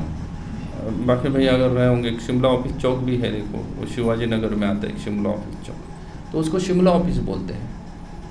मैं एक बार वो सर्च करने गया, उसको वहाँ का एक व्यक्ति था जो वहाँ साइंटिस्ट है, वो मेरे पहचान के थे थोड़े से, तो मैंने उनको बोला कि यार तुम्हारा ऑफिस का तो अच्छा खासा ये डिपार्टमेंट है, तो वो डिपार्टमेंट के नाम से जाना चाहिए ना, उसका हेडक्वार्टर है ऊपर से। तुम्हारा जितना सारा हमारे ये सभी हवामान के अंदाज वगैरह बताते हैं, उनके सब बोलेंगे बाप लोग उधर बैठे हुए हैं, वो सब हेडक्वार्टर बैठे हुए हैं, फिर भी इसको शिमला ऑफिस क्यों बोल रहे हो। और फिर मैंने ऑब्जर्व किया कि कभी मैं बस से ट्रैवल कर रहा था ना, तो उस बस स्टॉप को भी कंडक्टर को टिकट मांगते वो लोग शिमला ऑफिस बोलते हैं, शिमला ऑफिस चौक तक का टिकट देना। तो उसने मुझे एक कहानी सुनाया, बोले ये ऑफिस वास्तव में शिमला में था, बोले वो यहाँ था नहीं, बोले वो शिमला से यहाँ आया इसलिए इसको शिमला ऑफिस बोलते हैं। तो मैंने उसको पूछा फिर शिमला से यहाँ क्यों आया, बोले उधर क्या प्रॉब्लम था शिमला में, उसको यहाँ पे ट्रांसफ़र करवाया। बोला शायद ये बड़ा शहर है इसलिए यहाँ लाए होंगे, या बुद्धिमान लोगों का शहर कहा जाता है पुणे को, जनरली इंटेलेक्चुअल लोग हैं इसलिए यहाँ लाए। बोला ऐसा नहीं है, बोले अंग्रेज़ों ने जब बनाया ना मेट्रोपॉलिटन डिपार्टमेंट, वो अंग्रेज़ों का है, तो बोले वो डिपार्टमेंट बनाया तो उन्होंने हेडक्वार्टर बना दिया उसका शिमला में। और बोले शिमला ठंडा जगह है, तो अंग्रेज़ों के जो गवर्नर होते थे ना, वो शिमला में जाते थे गर्मियों के समय में, ठंड के लिए, ठंडी जगह के लिए। तो बोले एक समय की बात है, एक गवर्नर बोले उधर था, उसने मुझे नाम बताया लेकिन मैं भूल गया, उस गवर्नर का नाम भूल गया। बोले वो उधर था और उसने ये मेट्रोपॉलिटन का ऑफिस गवर्नर के इसके बाजू में था, वो जा रहा था जंगल में सैर करने के लिए। तो उसने मेट्रोपॉलिटन वाले को पूछा, बोले कुछ बारिश वारिश तो नहीं आएगा ना, मैं जंगल में जा रहा हूँ। बोले शाम तक मैं जंगल में ही घूमूंगा। बोले 3-4 दिन तक तो कोई बारिश के चांसेस नहीं है, ये मेट्रोपॉलिटन वाले ने बताया। वो बोला ठीक है, वो चला गया जंगल में। कुछ समय अंदर जाने के बाद उसने एक भेड़ बकरी वाले को देखा, वो बंदा दौड़ रहा था, उसकी बकरियाँ भी दौड़ रही थी। तो इसको लगा कि शायद कोई शेर वीर होगा इसलिए ये सब दौड़ रहे हैं। उसने उसको रोक के पूछा कि भाई तुम लोग दौड़ क्यों रहे हो, मतलब कोई शेर कहाँ से जा रहा है क्या, क्योंकि ये शायद आखिर पे गया होगा, गन भी थी उसके पास, तो उसको तो बोला चलो शेर की शिकार करने को मिलेगा। तो बोल रहा जिस तरीके से मेरी बकरियाँ दौड़ रही है ना साहब, उससे लग रहा है कि बहुत जल्दी बारिश हो जाएगी, इसलिए बकरियाँ दौड़ रही है। वो तो बोला ये इलिटरेट लोग हैं, पढ़े लिखे नहीं हैं। बोले बकरियाँ दौड़ रही है क्योंकि बारिश हो जाएगी, बोले मूर्खता है। बोले मैं अभी तो चेक करके आया उनके साथ, वो तो पिछले 4-5 दिन तक बोले बारिश नहीं आने वाली। वो बोला वो जो भी है आपने चेक किया वो आपके जगह पे सही है, मेरा अनुमान मेरे जगह पे सही है, मेरी बकरियाँ घर की तरफ दौड़ रही है क्योंकि जल्दी बारिश हो जाएगी। वो वहाँ से चला गया और अचानक 1-1.5 घंटे के अंदर फटाक से कहीं से हवा बहने लगी, बादल आने लगे और धुआंधार बारिश हुई उस जगह पे। इतना बारिश हुआ, पूरा शिमला ठंडा हो गया, लेकिन वो कमिश्नर का सर गर्म हो गया, उसका सर ठंडा नहीं हुआ, क्योंकि वो पूछ के गया था इनको कि क्या होने वाला है, अंदाज़ा बताओ करके एटमॉस्फेयर का। उसने आके उनको इतना फायर किया और बोला 2 दिन में मेरे सामने ये ऑफिस नहीं चाहिए, ये हिलाओ इधर से। बोले वो बकरियाँ समझ सकती है, लेकिन तुम पढ़े लिखे लोग नहीं समझ सकते हो कि क्या सिचुएशन होने वाली है। तो बोले तब कहीं पे खाली नहीं था इतना बड़ा जगह अचानक से हिलाने के लिए। तो बोले ये प्रॉपर्टी खाली थी अंग्रेज़ों ने बनाई हुई बिल्डिंगों में से, बोले यहाँ पे कुछ था नहीं, तो इसलिए वो ऑफिस यहाँ पे शिफ्ट कर दिया गया। बोले तो वो शिमला से आया इसलिए शिमला ऑफिस बोल रहे थे। वो ये अंदाज़ है हमारा, यहाँ बकरियाँ तो समझ सकती है। तो ऐसा है नहीं कि उनका कम्युनिकेशन सिस्टम कुछ स्ट्रॉन्ग नहीं है, उनके पास सब कम्युनिकेशन सिस्टम स्ट्रॉन्ग है, हमारे पास भी है, लेकिन उसके बाद भी हमारे पास सब होने के बाद ये सब चीज़ें हमें प्रॉब्लम दे रही है, नहीं दे रही है ना। आप मोबाइल यूज़ कर रहे हो, एडवांस टेक्नोलॉजी है, लेकिन वो भी क्या बढ़ा रही है, हमारे स्ट्रेस बढ़ा रही है ना। डिस्ट्रेस हो रहा है हर कोई आजकल। देखो स्कूल में जाने वाला बच्चा भी बोलता है कि स्ट्रेसफुल हूँ करके, मैं पता नहीं किस चीज़ का टेंशन है। आजकल तो शिक्षक मारते भी नहीं है ना। हमारे ज़माने में तो शिक्षक का तो ये मानना ही था कि बच्चे उसके लिए किस लिए भेजे जा रहे हैं, स्कूल में पीटने के लिए भेजे जा रहे हैं, तो वो उसके बिना शुरुआत ही नहीं करता था अपनी ना। वो शुरुआत ही करता था पिटाई के साथ, ये पहला प्रायोरिटी थी उसकी, पढ़ा ना सेकेंडरी थी। आजकल तो बच्चों को ये ना होने के बावजूद भी बच्चे कैसे टेंशन में है। सब एडवांस टेक्नोलॉजी अगर आपने बच्चों को दिया है, लेकिन उसके बाद भी बच्चे क्या हो रहे हैं, एंग्जाइटीज़ है उनके अंदर। सुना है ये सभी मॉडर्न प्रॉब्लम्स है, मॉडर्न बीमारी है ये सभी। ये बीमारी ये पहले नहीं सुनी होगी आपने कि किसी को स्ट्रेस हो रहा है, कोई एंग्जाइटी में है, डिप्रेशन में है, ये ऐसी बीमारियाँ पहले सुनी थी? ये बीमारियाँ अभी आ रही है, पिछले 10-12 सालों से ये बीमारियों का नाम सुने होंगे, है ना। जब से स्मार्टफोन आए तब से ये बीमारियाँ क्या होने लगी है, ये बढ़ने लगी है, ये सभी बीमारियाँ ना, डिप्रेशंस और ये स्ट्रेस। और फाइनली व्यक्ति क्या है, खुश नहीं है। जहाँ पे भी है वहाँ पे इतना सारा टेक्निकल एडवांसमेंट होने के बाद भी खुश है व्यक्ति? कोई खुश नहीं है, ज़्यादा परेशान है। फिर पशुओं में हमें क्या भेद रह गया? वैसे ही है, उनके पास जो चीज़ें हैं वो सब हमें प्रदान कर दिया, लेकिन इतनी सारी चीज़ें प्रदान होने के बावजूद भी हम कैसे हैं, परेशान है, स्ट्रेस है, एंग्जाइटी है, सभी चीज़ें हमारे ऊपर है। और फिर क्या खा रहे हैं, डिप्रेशन की गोली खा रहे हैं, नहीं खा रहे, नींद की गोली खा रहे हैं ना। सब कुछ अच्छा बना दिया, वेल इंटीरियर, 5,000 करोड़ का उसने क्या बना दिया, सिर्फ घर बना दिया। 500-700 करोड़ के घर है लोगों के ना, इतने महंगे लोगों के घर है, लेकिन उस घर में सोने के लिए वो क्या ले रहा है, नींद की दवा लेके सो रहा है। पशु को आवश्यकता नहीं है नींद की दवा की ना, लेकिन वो नींद की दवा के साथ सो रहा है। इतनी सारी हमारे पास क्या आ रही है, प्रॉब्लम्स आ रही है ना। फिर पशु में हमें कुछ फ़र्क ही नहीं दिख रहा है, हम भी पशु की तरह ही दिख रहे हैं, कोई फ़र्क नहीं दिख रहा है। लेकिन कुछ चीज़ें हैं जिस चीज़ के बारे में सिर्फ पशु पूछ सकते हैं, मनुष्य उससे कुछ एक्स्ट्रा सोच सकता है। आहार, निद्रा, भय, मैथुन, ये सब के बारे में पशु पूछते हैं। सुबह सुबह आपने पंछियों का चीखना सुना होगा ना। हम तो, कोई पोएट होता है ना, कवि, वो कवि बोलता है कि पंछी गा रहे हैं, सुर में गा रहे हैं पंछी। कुछ पंछी गाता नहीं है। पंछी जो चिल्लाते हैं ना, वो क्या पूछते हैं, सिर्फ आहार, निद्रा, भय और मैथुन, यही चीज़ों के बारे में पूछते हैं कि कहाँ खाना मिलेगा, कहाँ पानी मिलेगा। आज इसी चीज़ के बारे में एक दूसरे को पूछते रहते हैं, कोई गाने नहीं गा रहे वो लोग ना। इन चीज़ों के बारे में पशु पूछ सकते हैं, लेकिन मनुष्य इससे ज़्यादा पूछ सकता है। मनुष्य पूछ सकता है कि मैं क्यों जीवित हूँ, मृत्यु क्या हो सकती है, और मृत्यु के बियॉन्ड भी कोई चीज़ है या नहीं है। इसलिए महाभारत कहता है, धर्मो हि देशो अधिको विशेषो धर्मे नहीं न पशु फिर न राना। पशु कभी नहीं पूछ सकता कि मृत्यु क्यों हो रही है करके। पूछा है किसी पशु ने कि मैं क्यों मर रहा हूँ करके, लेकिन मनुष्य पूछ सकता है कि मुझे मरना तो नहीं है, फिर मैं क्यों मर रहा हूँ भाई, मुझे बूढ़ा भी नहीं होना है, लेकिन ज़बरदस्ती बूढ़ा किया जा रहा है मुझे ना। कल जितना मेरे शरीर में शक्ति थी, आज उतनी शक्ति नहीं है शक्ति। मैं 30 साल का था तब जितनी मेरे शरीर में शक्ति थी, आज मैं 35 साल का हूँ, मेरे शरीर में उतनी शक्ति नहीं है। कहीं तो मुझे वीकनेस फील हो रहा है नहीं, अपने आप आ रही है बीमारियाँ, कुछ पता नहीं चलता है, लेकिन अपने आप आने लगती है ना। अपने आप किसी को चक्कर आने लगता है, अपने आप अचानक से ये बीमारी आने लगती है। कुछ डिस्टेंस चलने के बाद क्या लगने लगता है, हाँफने लगता है व्यक्ति ना। ये सब चीज़ों के बारे में मनुष्य पूछ सकता है, लेकिन पशु इसके बारे में नहीं पूछ सकते हैं। मनुष्य अपने जीवन में अगर परेशानी है तो परेशानियाँ क्यों आ रही है उसका कारण ढूंढने का प्रयास करेगा। पशु करेगा ये काम नहीं करेगा, वो परेशानी को सहन कर लेगा, लेकिन इसका कारण ढूंढने का प्रयास नहीं करेगा, कभी नहीं करेगा।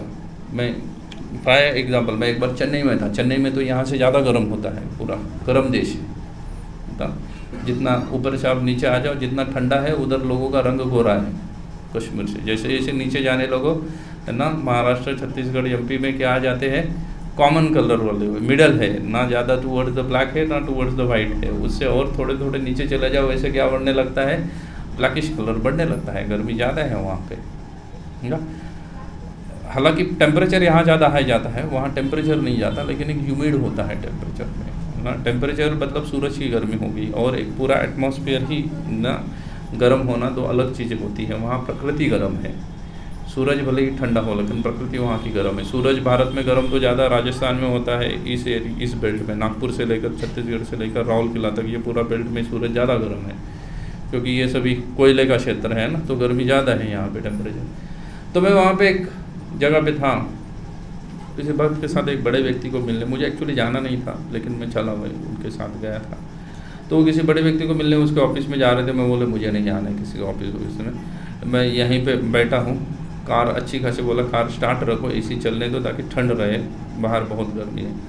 तो ज़्यादा भीड़ नहीं थी रास्ते पे। मैंने देखा एक भैंस सामने से चल के आ रही थी, परेशान थी बेचारी गर्मी से, वैसे ही काली, ऊपर से गर्मी के दिन, मई के दिन में सूरज तप रहा है, उसको बड़ी परेशानी लग रही थी। तो वो एक ठेले वाला जो नींबू जूस आदि बेचते हैं ना, वो लोग कभी कभी एक शेल्टर बना लेते हैं। तो वो साउथ इंडिया है, तो वो इसका नारियल के पत्तों का झोपड़ी बनाते हैं, उसके अंदर बेच रहा होगा। तो वो वहाँ से चला गया भाई, ऐसे ही किसी ने बनाई होगी एक छोटी सी झोपड़ी, उसके अंदर वो घुस गई।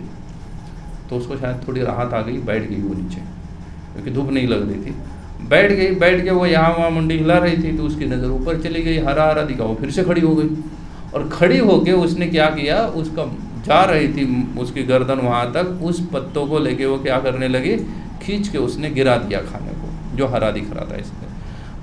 मैं वहाँ बैठ के सोच रहा था, बोले कैसी भैंस बुद्धि है, वही पत्ते उसको सन से बचा रहे थे, उसको लेके वो क्या कर रही है, अभी खा रही है, क्योंकि वो कारण नहीं ढूंढ पा रही थी कि मुझे गर्मी क्यों लग रही है। अगर ये गिर जाएगा तो मुझे गर्मी लगेगी। तो पशु इसका कारण नहीं ढूंढ सकते, मनुष्य ढूंढ सकता है। मनुष्य जीवन के उद्देश्य के बारे में पूछ सकता है। धर्मो हितेशो अधिको विशेषो, हमारे जीवन का क्या उद्देश्य है, इसके बारे में मनुष्य पूछ सकता है। पशु पूछ सकता है क्या, जीवन का क्या उद्देश्य है? नहीं पूछ सकता, लेकिन मनुष्य पूछ सकता है। लेकिन हम पूछ रहे हैं क्या जीवन का उद्देश्य क्या है करके?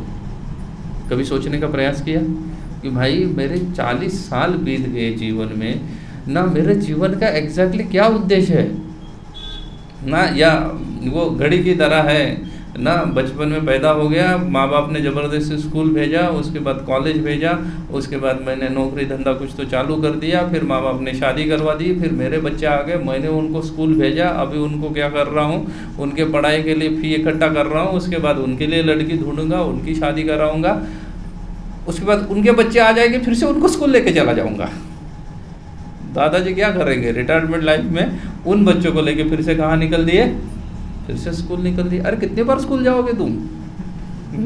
फिर उनके पढ़ाई के बारे में सोचो, उनकी शादी के बारे में सोचो।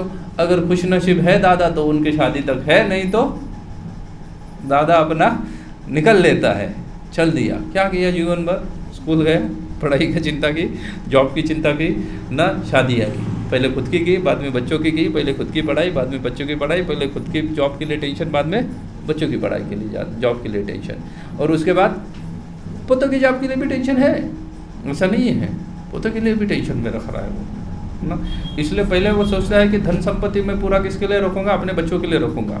जब बच्चे छोटे होते हैं तब, बच्चे बड़े जाते हैं और बच्चों के बच्चे आ जाते हैं तो बच्चा सुनता नहीं है इनका।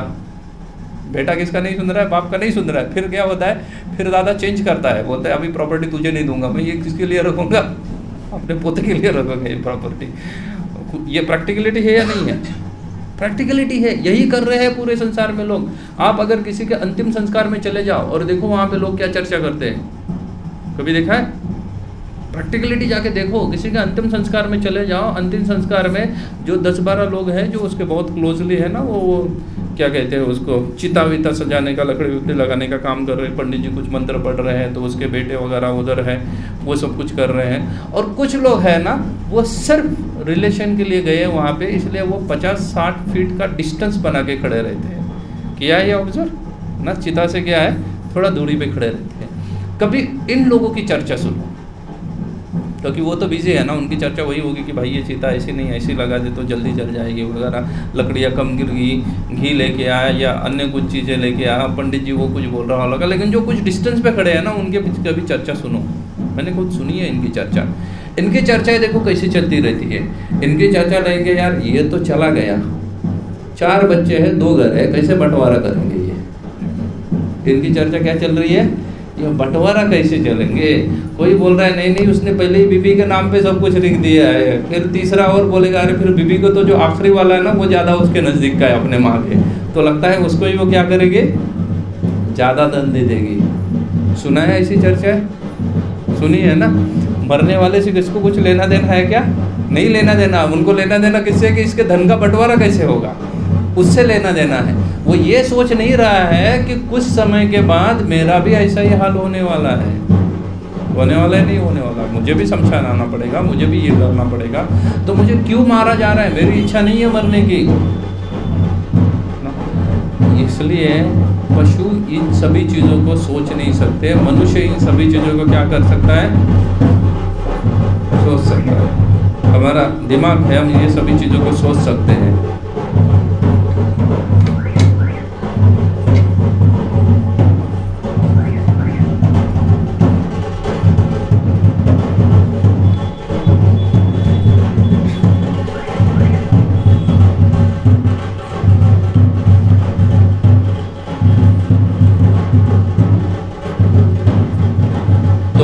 इन सभी चीज़ों के बारे में क्या कर सकते हैं, सोच सकते हैं। पशु इनमें से कोई चीज़ भी सोच नहीं सकता है।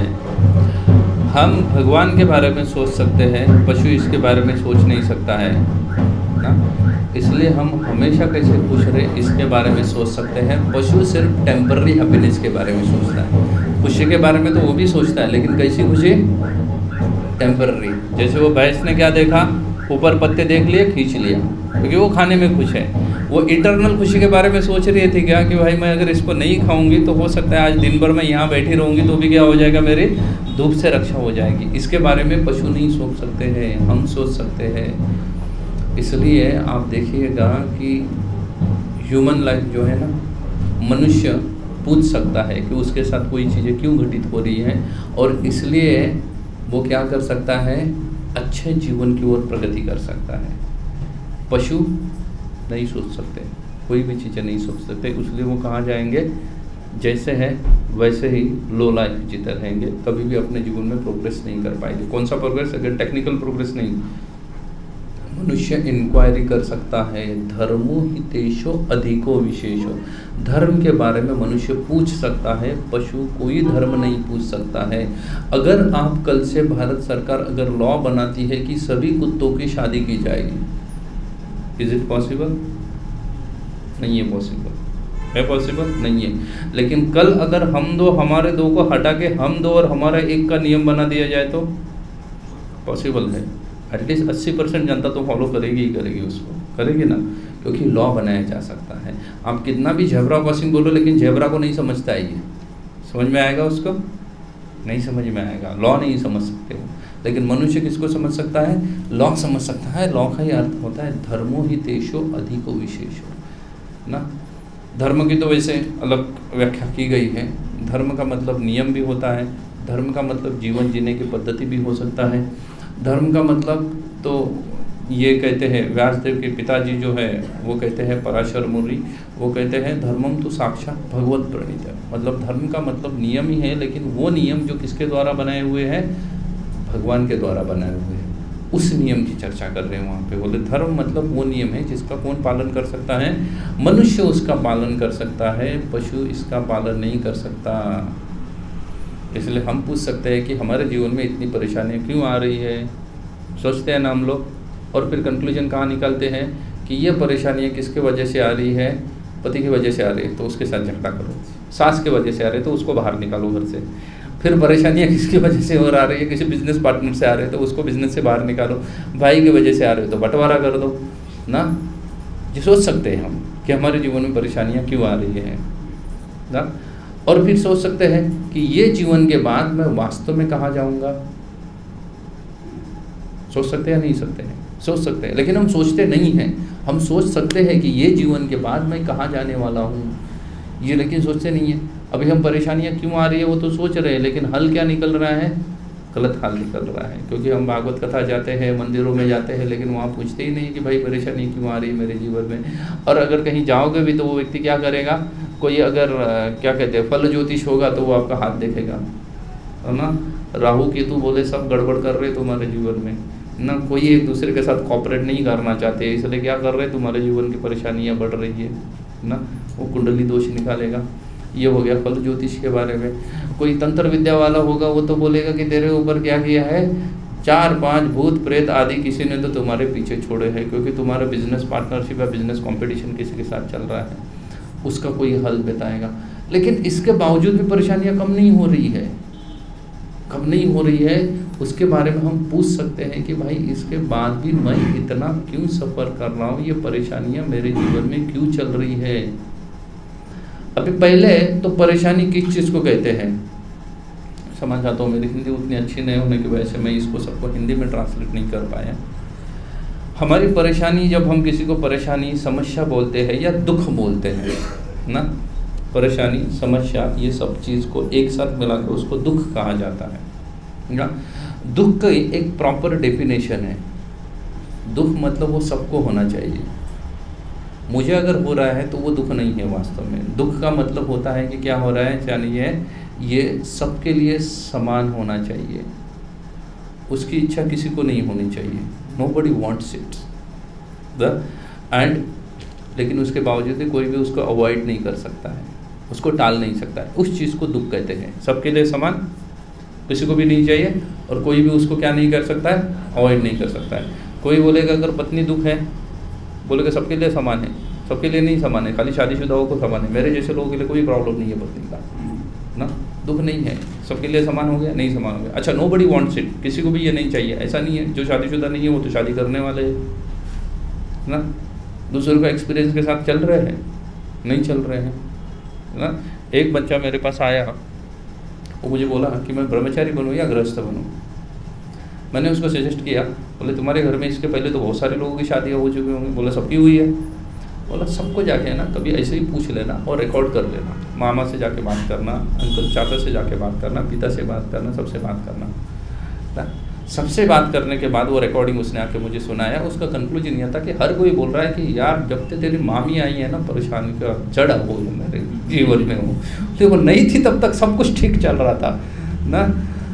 पिता से भी बात करने के बाद पिता बोल रहा है कि तेरी माँ के वजह से सब कुछ हो रहा है, जितना सारा अच्छा घर में हुआ वो मेरे वजह से हुआ, और जितना सारा बेकार घर में चल रहा है ना वो किसके वजह से चल रहा है, तुम्हारी माँ के वजह से चल रहा है, और जितना अच्छा है वो सब किसके वजह से, मेरे वजह से। पिता ने डेफिनेटली वो बेटे के सामने अपना अच्छा पिक्चर बना दिया उसने, एकदम बोल के कि सब कुछ तुम्हारे माँ के वजह से प्रॉब्लम है और अच्छी चीज़ें मेरे वजह से। चाचा के पास जाके ऐसे ही बात किया, बोला यार तेरी चाची मेरी चॉइस गलत हो गई, तेरी चाची को नहीं लेके आना चाहिए था, मतलब कोई दूसरी लाता तो और अच्छा रहता था, लेकिन अभी चॉइस कुछ तो गलत हो गई है। सब लाके उसने मुझे सुनाया, मैंने सुना और उसको बोला समझ गया ना, तो अभी तू सुधर जा ना। बोला मेरा डिपार्टमेंट में बहुत सारे वांटिंग है, हमारा बिरादरी में ना स्पेशल बिरादरी है, यहाँ वांटिंग ज़्यादा है, तो आ जाओ करके। वो हाँ बोला मुझे, फिर चला गया। मैं तो घूमता रहता हूँ प्रचार में, यहाँ वहाँ तो कुछ सोचा नहीं। उसके बीच में 1-1.5 साल बीत गया, बीच में उसने मुझे मैसेज भी डाला, उसने अपना शादी का कार्ड भेज दिया मुझे ना, मैंने उसको कॉन्ग्रेचुलेशन करके भी भेज दिया लिख के। अभी क्या कोई बोल दे तो थोड़ा मैं बोलूँगा गलती कर रहा है करके, तो मैंने तो कॉन्ग्रेचुलेशन करके भेज दिया उसको लिख के। सब लिख के भेजने के बाद शादी के 1-1.5 साल के बाद वो मुझे पास आया और बताया उसने कि क्या नहीं हो रहा है, बीवी सुन नहीं रही है मेरा। ये जो उसने मुझे जो उसने रिकॉर्डिंग करके लाया था ना, ये उसने मुझे भेजा था और ना फॉर्चुनेटली वो मैंने डिलीट नहीं किया था। तो जब वो उसने अपनी बीवी के सब परेशानियां सुनाने लगा ना, तो मैंने वो रिकॉर्डिंग उसको सुना दी और बोला देख गधा कोने करके, बोला इतने लोगों से तो सुन के आया, कॉमन परेशानी है सुन के आया, एक की भी लाइफ ठीक नहीं चल रही थी, फिर भी तूने क्या कर दिया, वैसा ही डिसीजन ले लिया। इसलिए प्रॉब्लम्स का होना चाहिए, कॉमन होना चाहिए and nobody can avoid it. इसलिए बीविया प्रॉब्लम नहीं है क्योंकि मुझ जैसे लोगों ने अवॉइड कर दिया ना, इसलिए that is not a problem. Problem ऐसा होना चाहिए, समस्या वो क्या होना चाहिए, कोई भी उसको क्या नहीं कर सकता है, अवॉइड नहीं कर सकता, छूट नहीं सकता है उससे, इसको समस्या कही जाएंगे। अगर वो मेरे जीवन में समस्या है तो अंबानी को भी वही समस्या होनी चाहिए। आपके पास पैसा नहीं है, अंबानी के पास पैसा नहीं है, ये समस्या है नहीं है, उसके पास समस्या अलग है कि उतने पैसे का करेगा क्या, उसके बाद ये समस्या लगी हुई इतने पैसे का करूँ क्या। हमारे पास समस्या हो सकती है क्या है, पैसा नहीं है, समस्या हो सकती है। इसलिए समस्या जब कॉमन का प्रश्न उपस्थित होता है कि वो समस्या कैसी होनी चाहिए, कॉमन होनी चाहिए। अभी कॉमन समस्याओं के बारे में शास्त्र में कहा गया है, जन्म मृत्यु जरा व्याधि दुख दोषानुदर्शन। 4 प्रकार के ही बोले दुख है, इससे ज़्यादा जीवन में दुख है नहीं। जैसे पहले बताया कि 4 चीज़ें थी, आहार निद्रा भय मैथुन, यही 4 चीज़ें हम जीवन में कर रहे हैं, कोई नई चीज़ कर रहे हैं क्या, बताइए। 4 चीज़ें छोड़ के कोई अगर कोई मायका लाल बोल सकता है कि मैं ये नई चीज़ कर रहा हूँ जीवन में, कोई नई चीज़ नहीं कर रहा है। हर कोई कर रहा है या तो खाने के लिए, निद्रा के लिए अच्छा बेडरूम चाहिए इसलिए तूने बंगलो बनाया, फाइनली किसके लिए बनाया, निद्रा के लिए बनाया। फाइनल जो टॉप मोस्ट चीज़ तुम्हारे घर में है वो बेडरूम है तुम्हारा, तो निद्रा के लिए बना। खाने के लिए बना है, किचन चाहिए, ये वो सब खाने के सब उसी में इंक्लूड हो गया। चाहे तुम कैसा भी किचन बनाओ, सब खाने के संबंध में आया। कितना भी अच्छा बेडरूम बनाओ, बंगलो बनाओ, वो ये 4 ही चीज़ें प्रोवाइड करा है, आहार निद्रा भय। जितने सारे इतना भयभीत है हम लोग, इतना भयभीत है कि लैपटॉप हो, मोबाइल हो, हर चीज़ के ऊपर पासवर्ड लगा के रखे हुए हैं, रखे हुए या नहीं रखे हुए हैं ना। कोई मतलब एकदम जो भिखारी से भिखारी है ना, उसका भी मोबाइल में पासवर्ड लगाया है ना। क्यों लगाया पता है, लेकिन लगा के रखे हैं। इतने सारे दरवाजे को लॉक लगा के रखते हैं, जिसके घर में कुछ भी नहीं है फिर भी दरवाजे को लॉक लगाता है। वो भय है ना, चोरी होने का भय नहीं है, कोई अंदर ना घुस जाए इसका भी तो भय है। कोई कुत्ता अंदर घुस जाएगा, कोई और गाय अंदर घुस जाएगी, और कोई अंदर घुस जाएगा। भय सता रहा है हमें, इसलिए वो क्या कर रहे हैं, ये सब चीज़ों को कर रहे हैं। आहार निद्रा भय मैथुन चाहिए, 4 चीज़ें हैं। फिर दुख है 3 प्रकार के, जन्म मृत्यु जरा व्याधि ना। जन्म एक दुख है या नहीं है, जन्म लेना क्या है, दुखमय है। छोटा सा बच्चा है, उसको चींटी ने काट लिया, वो बेचारा रो रहा है। चींटी काटने की वजह से माँ ने क्या कर दिया, उसको दूध पिला दिया। वो बोल रहा है यार पहले से मेरा टंकी भरा हुआ है और मैं रो किस ले रहा हूँ, ये चींटी के वजह से रो रहा हूँ। लेकिन माँ को समझ रहा है, माँ को खाली एक ही चीज़ पता है कि ये रो दे मतलब क्या करना है, इसको दूध पिलाना है। ये रोने लगा तो या तो इसको दूध पिलाओ या इसको सुलाओ ना। वो रो रहा है बेचारा कि बेडरूम में उसका मन नहीं लग रहा है, उसको जाना है थोड़ा बाहर लेके जाओ, हॉल में लेके जाओ, बरामदे में लेके जाओ, उसके लिए बच्चा रो रहा है। माँ उसको क्या कर रही है, फिर से उसी बेडरूम में क्या कर रही है, पीट के सुला रही है उसको, लेकिन सुला रही है उसको। जन्म दोष है। गर्भ में व्यक्ति को उल्टा लटकाया जाता है, 9 महीने तक उल्टा लटकाया हुआ है। आसान चीज़ नहीं है। आप सोचिएगा अगर आपको कोई उल्टा लटका दे 2 मिनट के लिए तो कैसा होगा, परेशानी होगी या नहीं। गर्भ को भी तो उल्टा ही लटकाया जाता है, उल्टा ही लटकाते हैं ना।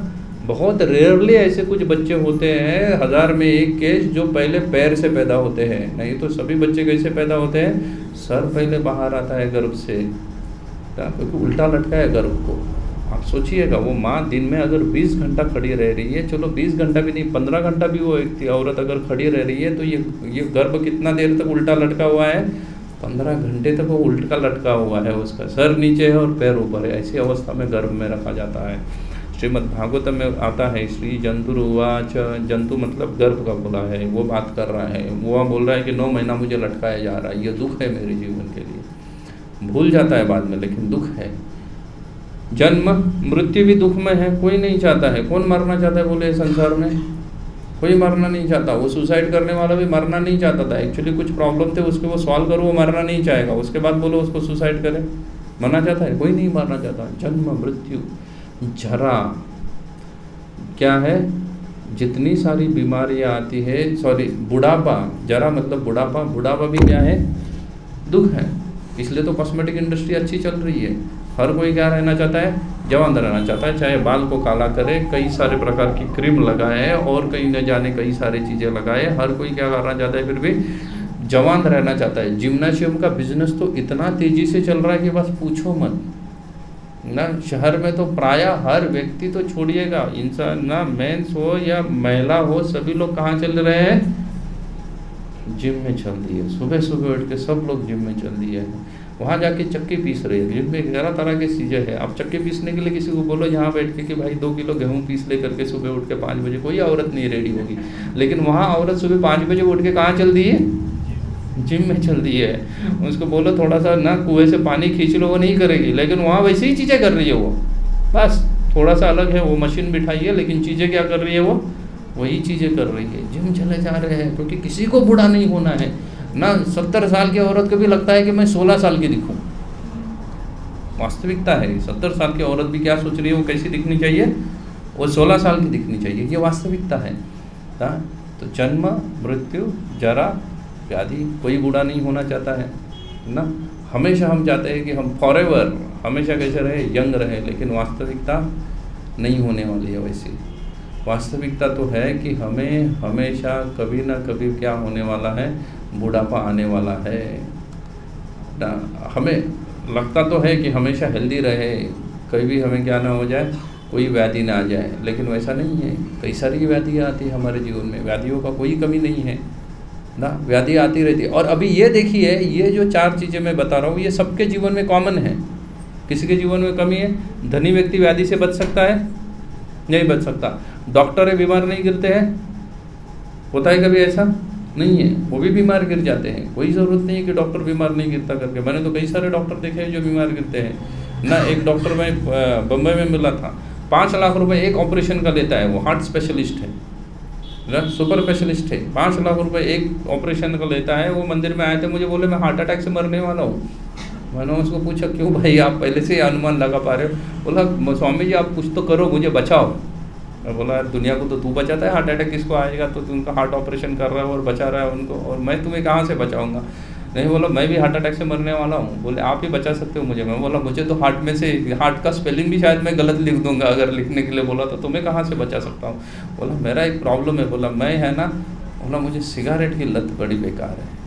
बोले मैं चलते ऑपरेशन में से बाहर आता हूँ सिगारेट सुलगाने के लिए। बोले मेरे ऑपरेशन थिएटर के बाजू में, बोले मैंने एक छोटा सा बॉक्स बना रखा है, उसमें सिगारेट जला के रखता हूँ। यहाँ करते करते बोले 2 सेकंड के लिए जाके मैं क्या कर रहा हूँ, एक कश मार के बोले आ जाता हूँ। इतनी बेकार लत है मेरी। बोले और जिसका परिणाम क्या होने वाला है, हमारा कोलेस्ट्रॉल घट नहीं रहा है। और एक दिन मैंने दुनिया में बोले बहुत सारे, बोले साल में, बोले मुश्किल से 4-5 साल में मेरा एक पेशेंट चला जाता है। नहीं तो बोले जाता नहीं मेरे हार्ट से पेशेंट, सबको बचा पाता हूँ मैं, लेकिन मैं इनको खुद नहीं बचने वाला हूँ। ये वास्तविकता है संसार की ना। सभी, कितना भी व्यक्ति अमीर क्यों ना हो, व्याधि से नहीं बच सकता है। बुढ़ापे से बच सकता है? नहीं बच सकता है। मृत्यु से बच सकता है? नहीं बच पा रहा है। यही दुख है जीवन में, और कोई दुख नहीं है। जन्म, मृत्यु, जरा, व्याधि, दुख, दोषानुदर्शनम, बर्द भी दर्द है, बुढ़ापा है, ये सभी के सभी क्या होने वाले, ये सभी के सभी दुख है। ये कहाँ बताया गया है? भागवतम में 13वें अध्याय के 13वें स्कंद के ना, सॉरी भगवत गीता में 13वें चैप्टर के 8 से लेकर 12 नंबर तक श्लोक में इन चीज़ों का, 4 चीज़ों का वर्णन किया भगवत गीता में। 4 चीज़ें मैंने बताई, जन्म, मृत्यु, जरा और व्याधि, दुख, दोषानुदर्शनम। इन चीज़ों का भगवान कृष्ण अर्जुन को बता रहे कि इतनी ही दुख है। तुम जो बोल रहे हो ये दुख दुख, कौरवों के साथ मेरा क्या है, आपसी रंजिश है, उनके साथ झगड़ा चल रहा है वगैरह, बोले ये दुख नहीं है। दुख तो बोले यही चीज़ है ना, जन्म हो रहा है, मृत्यु हो रहा है, जरा से परेशान है व्यक्ति, और किससे परेशान है, व्याधि से परेशान है। बोले यही दुख है, और कोई दुख है नहीं संसार में। सभी व्यक्ति सोच रहे हैं कि यही दुख है। अर्जुन पूछते हैं कि और इसको छोड़ के और कुछ परेशानी आती है जीवन में? भगवान बोलते हैं भगवद गीता में, कंटिन्यू करते हैं, बोलते हैं और 3 परेशानियां हैं। ये तो रेगुलर परेशानी होगी, कोई इससे बच नहीं पा रहा, इसलिए दुख है। उसके बाद बोले और 3 इसमें ऐड हो जाते हैं, ऐसे मिला के टोटल 7 बन गए। उसमें से क्या बोलते हैं? बोलते हैं उसमें से एक चीज़ है जिसको कहते हैं आदि भौतिक क्लेश। 3 प्रकार के क्लेश है। 4 दुख हो गए, 3 प्रकार के क्या है, क्लेश है। बोले आदि भौतिक क्लेश है। और ये आदि भौतिक क्लेश क्या होता है? तो बोले दूसरों के द्वारा हमें परेशानियाँ दी जाती है। दूसरे के द्वारा मतलब बीवी की परेशानी नहीं कहते उसको, दूसरे के द्वारा मतलब खटमल काट रहे आपको घर में, परेशानी है ना, खटमल काटेगा ही काटेगा। मच्छर काटते हैं, ये भी दूसरे जीवों के द्वारा दी हुई परेशानियां हैं ना। गाय ने देख लिया तो कई कबार हो सकता है वो मूड में आ गई तो क्या कर दे, आपके साथ खेलने के लिए निकल जाए। वो खेलने के लिए आपको थोड़ा सा प्रेम से अगर धक्का मार दे तो परेशानी क्रिएट हो जाएगी ना। बंदर खेलने का प्रयास करता है, वो भी परेशानी होती है। इसको बोला जाता है आदि भौतिक क्लेश, जो दूसरे जीवों के द्वारा हमें दिए जाते हैं, वो सभी परेशानियां हैं ना। आदि भौतिक क्लेश है, ये सभी के सभी क्लेश है, दूसरे को द्वारा दिए जा रहे हैं हमें। कोई आजकल IPL चल रहा है, बैट्समैन लगता है कि मैं सेंचुरी हिट करूं, बॉलर को लगता है कि इसको तो मैं 2 रन पे क्या कर दूंगा, फिर से पवेलियन भेज दूंगा। दोनों एक दूसरे के लिए आदि भौतिक हो गए ना, दोनों एक दूसरे के लिए दुख प्रदान कर रहे हैं, है ना। टेररिज्म है, कई सारा प्रॉब्लम चल रहा है, ISIS है, ये सभी आदि भौतिक क्लेश है। उसके बाद आदि दैविक क्लेश है, देवताओं के द्वारा कुछ परेशानियां दी जाती हैं। क्या क्या परेशानियां हैं देवताओं के द्वारा? भूकंप आता है, किसी के हाथ में है क्या? अच्छा, अंबानी को भूकंप का तकलीफ नहीं होगी कि अगर बम्बई में भूकंप आ जाएगा तो उसको भी होगी। बारिश हो जाती है, बारिश हो जाती है तो अमीर हो गरीब हो कोई भी हो सबके लिए बारिश है। बम्बई के रोड जाम हो गए, मतलब अंबानी भी उसमें से नहीं गुजर सकता, ना चीफ मिनिस्टर गुजरता है, कोई गुजरता नहीं है, सब जाम हो जाते हैं। और रोड जाम मतलब सबको घर पे रहना है। कोरोना आ गया था, सब घर पे रहते या नहीं रहते? सभी हो, कितना भी बड़ा बिजनेसमैन हो, पॉलिटिशियन हो, स्पोर्टमैन हो, सभी क्या गए थे, घर में बैठे हुए थे, कोई कहीं जा नहीं पा रहा था। वर्षा है, अकाल गिर जाता है, अकाल गिर जाता है तो परेशानी सबको है, सब लोगों के लिए परेशानी है। इसलिए इसको आदि दैविक क्लेश होते हैं। और उसके साथ साथ कुछ क्लेश होते हैं, उसको कहा जाता है आदि, ये सभी आदि भौतिक क्लेश ही है, इसके बारे में ज़्यादा देखेंगे नहीं। और एक छोड़ गया, आदि दैविक, आदि भौतिक, आदि आध्यात्मिक क्लेश है। तीसरा क्लेश है वो आदि आध्यात्मिक है, जो कि हमारे मन की उपज है। हमारे मन की उपज में कई सारी परेशानियां हैं ना। 2 दोस्त अगर है, 3 लोग दोस्त हैं, तो 2 दोस्त मिलकर अगर कुछ चर्चा करो और तीसरा दोस्त अगर देख लेगा ना, तो उसको लगता है कि वो किसके बारे में चर्चा कर रहे हैं, मेरे बारे में बोल रहे हैं, है ना। घर आजू बाजू में है तो 2 घर की औरतें बाहर आके चर्चा कर रही है, तो तीसरे घर की औरत को क्या लगता है किसके बारे में चल रहा है, ये मेरा ही गुणगान कर रहे हैं, उसको लगता है ना। तो ये सभी के सभी क्या है, ये क्या है, ये क्लेश ही है, ये सभी के सभी क्लेश है। और ये हमें वास्तव में परेशानी कर रहे हैं ना। और ये परेशानी करने की वजह से हम इसका सही हल ढूंढ नहीं पा रहे हैं। हम जितना भी हल ढूंढ रहे हैं ना, ये मछली की तरह है। ये मछली होती है ना जो पानी वाली, उसको बाहर निकाल के कुछ भी दे दो, उसको कुछ सही लगने वाला है क्या? नहीं लगने वाला है, क्योंकि वो उसके लिए सही हल नहीं है। वैसे ही हमारे पास जितने सारे क्लेश हैं, उन क्लेशों को हम क्या नहीं कर पा रहे हैं, सही ढंग से हल नहीं ढूंढ रहे। हम हल ढूंढ रहे हैं क्या, ज़्यादा पैसा प्राप्त होगा तो हल ढूंढेंगे, है ना, और कई चीज़ करूँगा। भगवद गीता बोलते हैं हम सफिशिएंटली परेशान हो रहे हैं, लेकिन हम इसके लिए देख नहीं पा रहे कि भगवान ने क्या नियम बनाए हैं।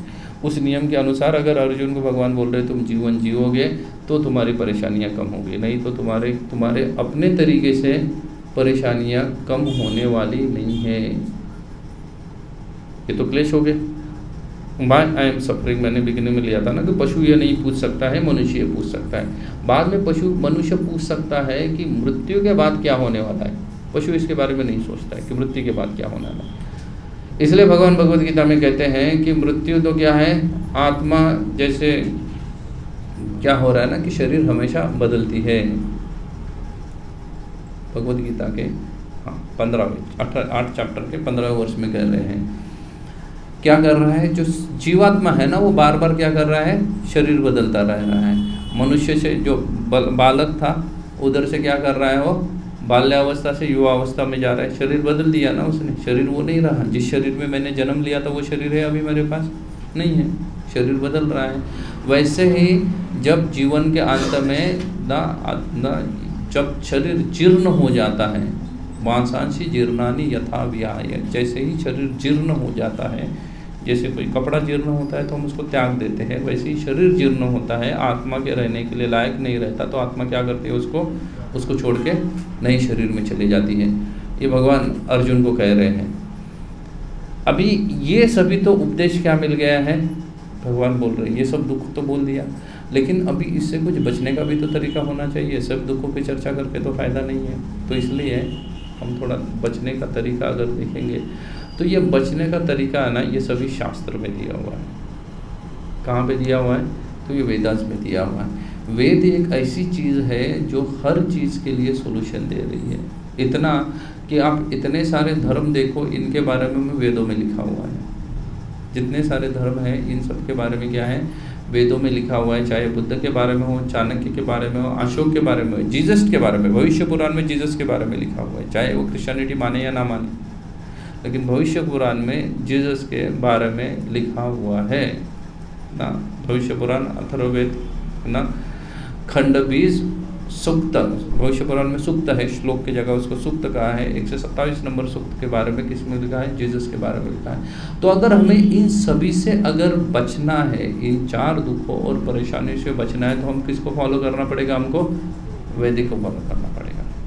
उसके बिना कोई सोल्यूशन नहीं है, ऐसा भगवान अर्जुन को कह रहे हैं। धर्म तु हितेशो अधिको विशेषो, धर्म को पालन करना पड़ेगा। और ये धर्म कहाँ से प्राप्त होगा, तो वो वेदों से प्राप्त होगा। वेद, उपनिषद, पुराणाज आदि ये सभी को मिला के एक डेफिनेशन होती है वेद। उसमें पुराण भी आते हैं, उपनिषद भी आते हैं ना, उपपुराण भी आते हैं, ये सबको मिला के एक डेफिनेशन बनती है, उसको वेद कहा जाता है। इन वेदों को अगर हम हमारे जीवन में उतारेंगे तो इन समस्याओं का कोई हल बन सकता है, नहीं तो इन समस्याओं का कोई हल नहीं है। जन्म, मृत्यु, जरा, व्याधि, आदि दैविक, आदि भौतिक, आदि आध्यात्मिक, इसमें से कोई समस्या का हल तब तक नहीं है जब तक हम वेदों को हमारे जीवन में नहीं उतारते हैं। अच्छा, अगर कोई बोले कि वेदों को जीवन में उतारेंगे तो उसको उतारने के लिए कोई टेक्निक भी तो होनी चाहिए ना। उसके पहले जस्ट एक चीज़, हाँ ये चीज़ लगे, कोई अगर सोचेगा कि मैं क्या करूँगा, वेदों को नहीं फॉलो करूँगा, मैं तो विज्ञान के द्वारा क्या करूँगा, अपने जीवन को सुलझाने का प्रयास करूँगा। किसके द्वारा, अभी सभी लोग वही कर रहे हैं ना, विज्ञान के द्वारा कर रहे हैं। लेकिन विज्ञान के साथ कुछ समस्याएं हैं। उस समस्या ऐसी है ना कि हमारे पास कुछ दोष है ना, कुछ दोष है हमारे पास। उन दोषों के बारे में चर्चा करेंगे थोड़ा सा। हमारे दोष जो है ना, जैसे अगर विज्ञान के द्वारा आप किसी भी चीज़ को चलने के लिए प्रयास करो तो विज्ञान प्रमाण मांगता है एक चीज़, बराबर है। प्रमाण सुना होगा आपने, प्रूफ करके दिखाओ। आजकल तो जो वैदिक लोग हैं वो तो बोलते हैं कि कौन से वेद में लिखा है, इसको प्रमाण दे दो। कुछ लोग बोलते हैं कि अन्य तरीके का प्रमाण मांगते हैं। देखो, प्रमाण 3 तरीके के होते हैं, प्रत्यक्ष प्रमाण, अनुमान प्रमाण, शब्द प्रमाण, 3 तरीके के प्रमाण होते हैं। अभी जो लोग बोलेंगे कि विज्ञान के द्वारा हम हमारे जीवन की समस्याओं को सॉल्व करेंगे, वो प्रत्यक्ष प्रमाण को मान के चलता है। विज्ञान जनरली प्रत्यक्ष प्रमाण में चलता है। लेकिन ये प्रत्यक्ष प्रमाण ना हर वक्त हमारे जीवन की समस्या सॉल्व नहीं कर सकता है। क्यों नहीं सॉल्व कर सकता? क्योंकि इसके साथ प्रॉब्लम ये है कि हमारे पास है ना 4 प्रकार के दोष भी है जो प्रत्यक्ष प्रमाण में क्या होते हैं, प्रॉब्लम खड़े करते हैं। पहला क्या है कि हमारे जो इंद्रियां हैं ना वो इनपरफेक्ट है। इनपरफेक्ट सेंसेस कहा गया है, हमारी इंद्रियां अपूर्ण है, पूर्ण नहीं है हमारी इंद्रियां। जैसे अगर आप सीधी डंडी को पानी में डाल दो तो वो टेढ़ी दिखती है, दिखती है ना, टेढ़ी दिखती है ना। अगर आप चाय के ऊपर कोई मीठा चीज़ खा लो तो वो मीठी नहीं लगेगी, लगेगी मीठी नहीं लगती है। आंखों के एकदम नज़दीक पकड़ी हुई चीज़ भी समझ में नहीं आती है कि क्या है वो वास्तव में, समझ में आती है नहीं आती है। बहुत दूर की चीज़ भी सुन नहीं दिख रहती है। बहुत ज़ोर से अगर कोई शोर करे तो समझ में नहीं आता कि क्या बोल रहा है वो व्यक्ति। हाँ, थोड़ा धीरे से बोलने के बाद समझ में आता है। ये हमारे इंद्रियों के क्या है, दोष है। हम बहुत जल्दी माया में आ जाते हैं। माया में आने का, टू बी इल्यूजन कहते हैं उसको। माया में आने का मतलब ऐसा होता है कि अगर हमारा गर्म पानी में हाथ डाल के ठंडे पानी में डाल दो तो पानी ठंडा नहीं लगता, तो हम तुरंत बोल देंगे कि ये पानी ठंडा नहीं है, बोल देंगे ना। आप मीठी चीज़ खाने के बाद दूसरी मीठी चीज़ को टेस्ट करो तो आप बोलते हैं कि ये ठीक नहीं बनी है, तब आप दिमाग नहीं लगाते कि इसके पहले हमने मीठी चीज़ खाई थी करके, क्योंकि मेरी इंद्रिया कैसी है, अपूर्ण इंद्रिया है। हम तुरंत क्या आ जाते हैं, माया में आ जाते हैं। ये हमारे अंदर का दोष है, tendency to be commit mistakes. हमारे हाथों कई सारी गलतियां हो सकती है, इसके पूर्वों में भी विज्ञान के हाथों कई सारी गलतियां हुई है। वैज्ञानिक पहले बोलते थे कि जो ब्रेन है ना, दिमाग, वो रेडिएटर का काम करता है, शरीर को ठंडा रखने का काम करता है। ये विज्ञान का खोज है, विज्ञान की खोज है, 1932 या 33 में लगाया हुआ खोज है ये, कि दिमाग का कार्य है बॉडी को ठंडा करना। उसके बाद 43 में उन्होंने बोला नहीं नहीं यार, इसका तो कुछ अलग ही कार्य हो सकता है। पहले विज्ञान का कार्य था कि क्या बोलते थे कि ये जो लता पता पेड़ आदि है ना, इसमें जीव नहीं रहता है, ये डेड मैटर है। फिर हमारे यहाँ पे एक बोस करके एक व्यक्ति है, साइंटिस्ट है, उसने ढूंढ के निकाला, बोला यार ये डेड नहीं है, ये लाइव है ना, ये भी जीवित है, इनमें भी फीलिंग्स होती है। अभी तो ये उसके ऊपर बहुत सारा रिसर्च कर रहे हैं। तो ये हमारा मिस्टेक कर सकते हैं, और हमारी अगर गलतियाँ हो जाए ना तो उसको छुपाने की एक गंदी आदत है हमारे पास, है या नहीं है। और ये सब चीज़ है विज्ञान, ऐसी चीज़ों से अगर हम विज्ञान के द्वारा ढूंढने का प्रयास करेंगे किसी समस्या के हाल, तो समस्या निकलने वाली है, नहीं निकलने वाली है। क्योंकि वैज्ञानिक क्या बोल देंगे कि भाई ये समस्या है ना, ये बुखार हो गया, ये बीमारी हो गई, इसके लिए ये दवाई ले लो। वो दवाई आगे जाके कैंसर क्रिएट कर रही है आपके शरीर में, बता रहे हैं वो? नहीं बता रहे। वो दवाइयाँ खुलेआम बेची जा रही है, कई सारी दवाइयाँ बेची जा रही है, उससे लोगों को आगे जाके कई सारी दूसरी बीमारी आएगी। मतलब एक बीमारी के लिए सोल्यूशन है, लेकिन वो दूसरी बीमारी 20 साल के बाद आने वाली है, उसके बारे में आपको अभी नहीं बताया जाएगा। इसको कहते हैं चीटिंग प्रोपेंसिटी। चीटिंग करने की हमारे पास क्या है, समस्याएं हैं। तो इसलिए ये सभी के सभी वैज्ञानिक सॉल्यूशन ना है नहीं, वैज्ञानिक सॉल्यूशन नहीं है। और विज्ञान के सॉल्यूशन जो है वो पूर्णतया नहीं है ना। मैं हमें थोड़ा सा जल्दी ले रहा हूँ क्योंकि हमारे पास समय कम है।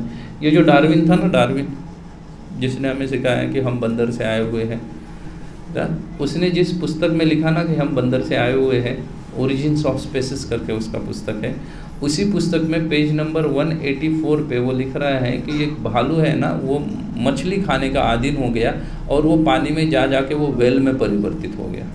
वेल फिश सुना है इसका नाम?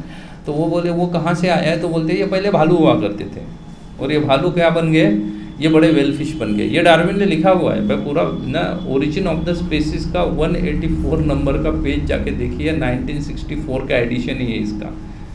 उस बुक में वो ऐसे ही लिखते हैं डार्विन जी। ये उनका ऐसी चीज़ें विज्ञान क्या कर रहा है, हमें ढूंढ के बता रहा है।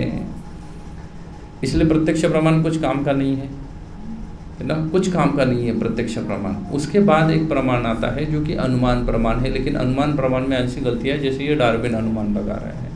हमने सूरज हमसे कितना दूर है, वो दूरी कैसे तय की है, प्रत्यक्ष तय की है, किस पे तय की जा रही है, अनुमान से तय की जा रही है। लेकिन अनुमान में भी जो हमारे जो 4 डिफेक्ट्स है, जैसे चीटिंग टेंडेंसी है, हमारी इंद्रिय अपूर्ण नहीं है, तो वहाँ पे भी प्रॉब्लम क्रिएट कर सकती है अनुमान लगाने के लिए।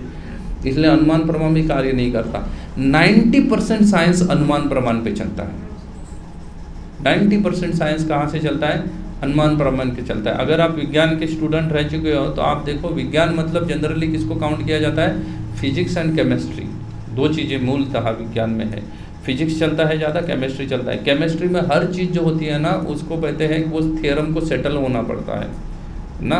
या तो ऑक्टागन है, हेक्सागन क्रिएट करता है, यहाँ के 2 मॉलिक्यूल्स निकलेंगे, यहाँ पे जाएंगे और फिर वो बॉन्ड सेटल हो जाएगा। कोई है केमिस्ट्री का स्टूडेंट जिसने ये चीज़ पढ़ी है? बॉन्ड सेटलमेंट होता है केमिस्ट्री में। पूरा केमिकल है वो बॉन्ड के ऊपर चलता है, और वो बॉन्ड में क्या कहते हैं कि यहाँ के 2 मॉलिक्यूल निकले, इस तरफ चले गए तो ये बॉन्ड सेटल हो जाएगा और फिर आगे रिएक्शन हो जाएगी। लेकिन वो मॉलिक्यूल निकले, कहाँ निकले, ये सब अनुमान है, कुछ इसमें नहीं है। आपने सुना होगा न्यूट्रॉन, प्रोटॉन आदि चीज़ें होती हैं, दिखती नहीं है। तो किस पे चल रहा है साइंस? अनुमान पे चल रहा है। हम भी बोल रहे हैं भगवान दिखते नहीं है, बोले नहीं ये झूठ है। अरे अगर ये झूठ है तो तुम प्रोटॉन न्यूट्रॉन को भी तो दिखाओ, इलेक्ट्रॉन को दिखाओ। कोई साइंस नहीं दिखा पाता, ना प्रोटॉन दिख रहे हैं, ना इलेक्ट्रॉन दिख रहे हैं, ना न्यूट्रॉन दिख रहे हैं। उनका सिर्फ बॉन्ड सेटलमेंट होता है ना। बाकी साइंस में जो दूसरी जो स्ट्रॉन्ग चीज़ है वो फिजिक्स जो है, अगर आपने कभी फिजिक्स का पुस्तक पढ़ा है, कोई 11वीं 12वीं में तो कम से कम विज्ञान लिया है, फिजिक्स का पुस्तक पढ़ा है। फिजिक्स में 60 to 70% मैथमेटिक्स है। मैथ्स के बिना फिजिक्स चल ही नहीं सकता, इम्पॉसिबल है। फिजिक्स 1 इंच भी हिल नहीं सकता है अगर मैथ्स को फिजिक्स से निकाल दो। तो पूरा का पूरा क्या है? मैथमेटिक्स है। मैथमेटिक्स 99% अनुमान के ऊपर चलता है। मैथ्स जो है ना वो 99% किस पे चलता है?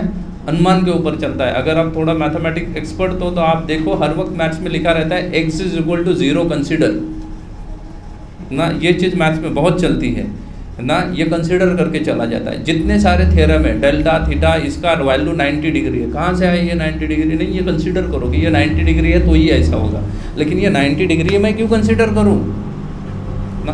बोलते नहीं तो फिजिक्स हिलेगा नहीं। जब जितना सारा ना ज्योग्राफी भूगोल जितना चल रहा है ना फिजिक्स के ऊपर चलता है। जितना सारा भूगोल है फिजिक्स के ऊपर चलता है। जितनी सारी दवाइयाँ केमिस्ट्री के ऊपर चलती है। जितनी सारी आप दवाई खा रहे हो केमिस्ट्री के ऊपर, जितना सारा भूगोल है वो किसके ऊपर चल रहा है? फिजिक्स के ऊपर। ये सभी इलेक्ट्रॉनिक डिवाइसेस है ना, ये भी फिजिक्स से चले थे।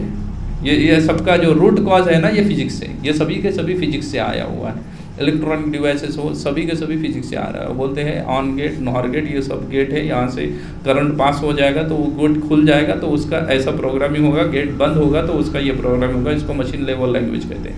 ये सब अनुमान के ऊपर निर्भर करता है। हम लोग सिर्फ बोलते हैं विज्ञान विज्ञान विज्ञान के द्वारा भगवान दिखाओ, विज्ञान के द्वारा।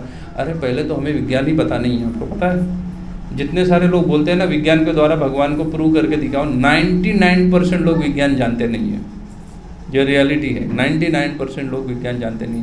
मुझे तो कई सारे लोग बोलते हैं कि मिलते हैं ट्रेन में यहाँ वहाँ सफर में, बोलते स्वामी जी विज्ञान के द्वारा भगवान को दिखा सकते हो क्या? मैं उसको एक प्रश्न पूछता हूँ कि तुम्हें विज्ञान पता है? बोला हाँ विज्ञान तो पता है। बोला क्या पता है तुझे? ऑर्गेनिक केमिस्ट्री क्या होता है बता थोड़ा मुझे। बोला केमिस्ट्री में ऑर्गेनिक केमिस्ट्री भी कुछ होता है?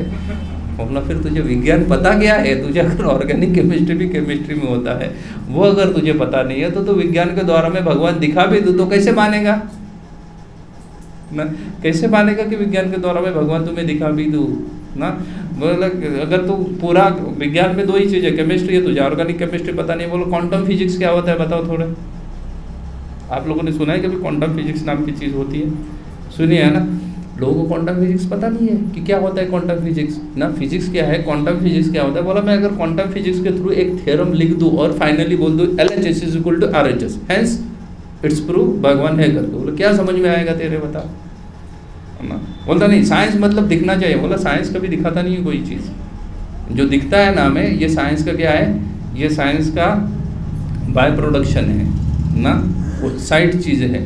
लेकिन साइंस कोई चीज़ दिखाता नहीं है। साइंस में सिर्फ प्रूव किया जाता है। LHS is equal to RHS क्या करना पड़ता है? प्रूव करना पड़ता है मैथमेटिक्स के थ्रू कि ये बॉन्ड यहाँ से यहाँ आया मतलब ऐसे ही होने वाला है। साइंस सिर्फ इतना बोलेगा। लिटमस पेपर किसी में डालने के बाद अगर नीले का पीला हो रहा है ना, ये विज्ञान नहीं है। विज्ञान मतलब वो पीला के लिए कैसा केमिकल कॉम्बिनेशन हुआ ये बताएगा विज्ञान। ये विज्ञान है। वो दिख रहा है वो उसका रिजल्ट है ना। विज्ञान अगर किसी इंजीनियर को पूछो, इलेक्ट्रॉनिक इंजीनियर को ये इमेज दिख रही है, ये विज्ञान है क्या? इस मोबाइल को टच करने के बाद बोले ये विज्ञान नहीं है। ये इमेज दिख रहा है ये विज्ञान नहीं है। इसके पीछे एग्जैक्टली कैसे इलेक्ट्रॉनिक कॉम्बिनेशन हिला है ये विज्ञान है, इसको समझना। लेकिन हम समझ ही नहीं रहे हैं। तो भगवान दिखा भी दे तो कहाँ से समझने वाले? कुछ नहीं समझने वाले। एक बार इसमें दे रहा था लेक्चर, आइसर मतलब ना, आइसर ऑर्गेनाइजेशन है। ये सभी ये बड़े बड़े कॉलेज रहते हैं, यही लोग एक्चुअली विज्ञान है। जो सभी विज्ञान के डॉन लोग हैं ना वो सब यहाँ बैठे रहते हैं, आइसर्स में बैठे रहते हैं, वहीं पे वो रिसर्च करते हैं।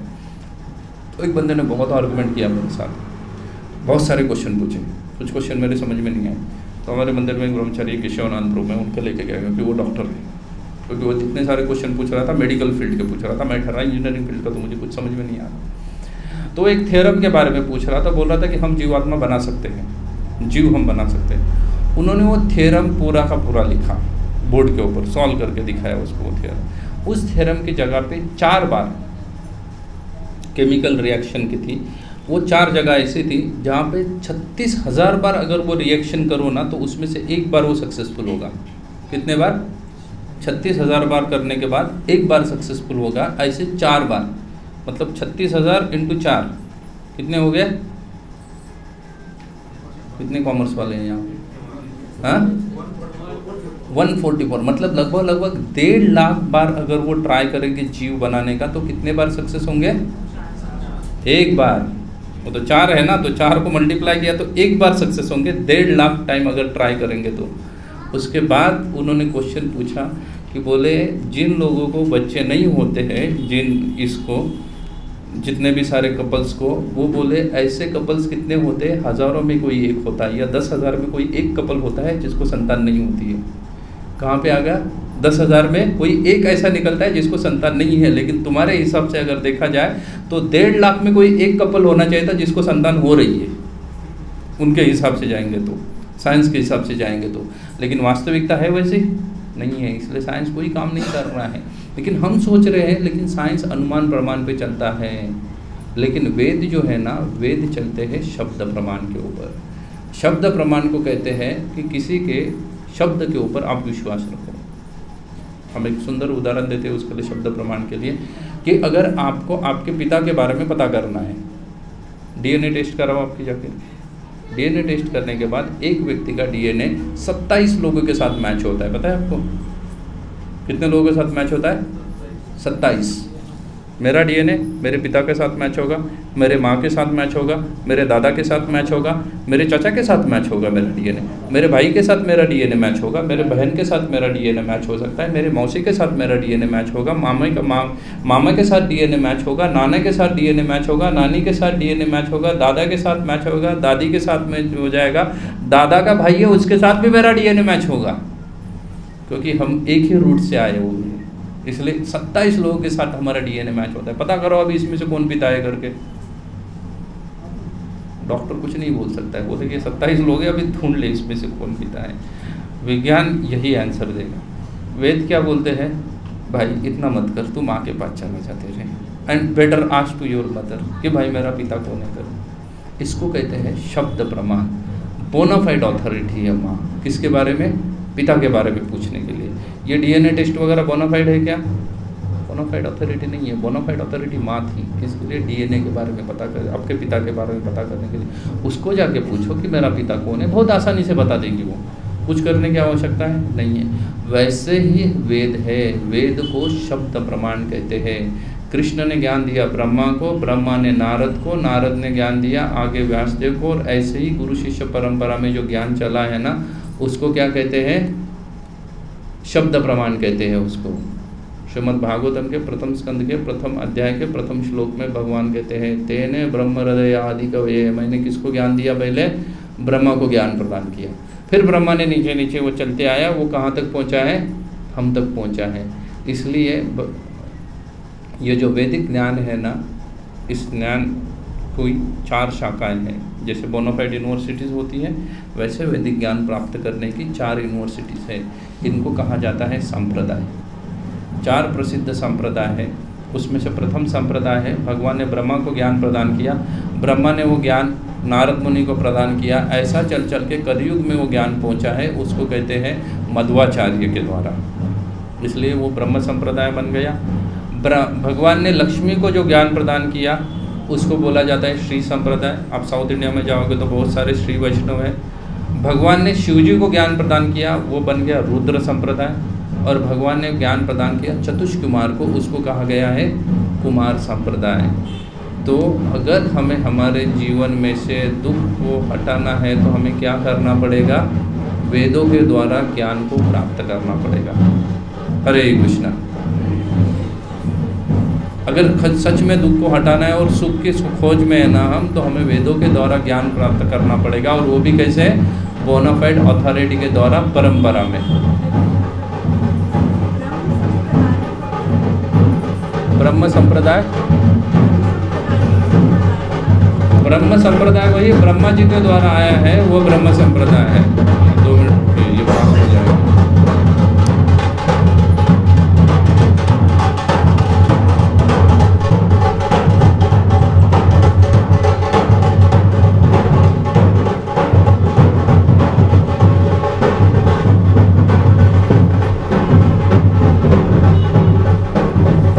अब पूछेगा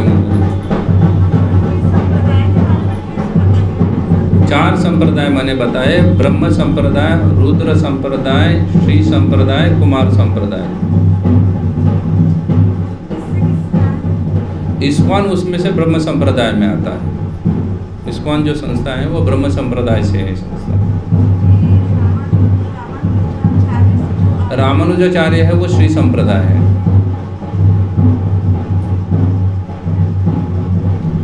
वैसे ही रुद्र संप्रदाय भी है और कुमार संप्रदाय भी है। खास करके आपने इनका नाम सुना होगा, मुरारी जी बापू, वो रुद्र संप्रदाय से। मुरारी बापू जो है वो रुद्र संप्रदाय से। वैसे ही राजस्थान आदि में जाएंगे तो वहाँ कुमार संप्रदाय भी बड़ा प्रसिद्ध है। उस तरफ बहुत सारे कुमार संप्रदाय के फॉलोअर मिलेंगे आपको। ये 4 बोनाफाइड संप्रदाय है जिनमें हमें ज्ञान प्राप्त करना चाहिए। और किसको कोई प्रश्न है आज के सेशन के रिलेशन में? कोई भी चीज़ है जो समझ में नहीं आई है? देखिए, जब तक आप ठीक से समझ के नहीं लोगे ना, आपके जीवन में कोई बदलाव नहीं आने वाला है। फिर आप ना वो अंधश्रद्धा की तरह है कि एक बाबा जी आ गए, मैं बैठ गया, उन्होंने कुछ बताया, मैं चला गया। कुछ नहीं होने वाला उसके आपके जीवन में, परिवर्तन नहीं होगा। परिवर्तन अगर लाना है तो आपको सिस्टमेटिकली सीखना होगा। फर्स्ट क्लास से सेकंड में जाना होगा, थर्ड में जाना होगा। जब तीसरी कक्षा में हो तो वहीं का स्टडी करो, चौथी कक्षा का स्टडी मत करो। वो आपके लिए, आपकी सेहत के लिए अच्छा नहीं है।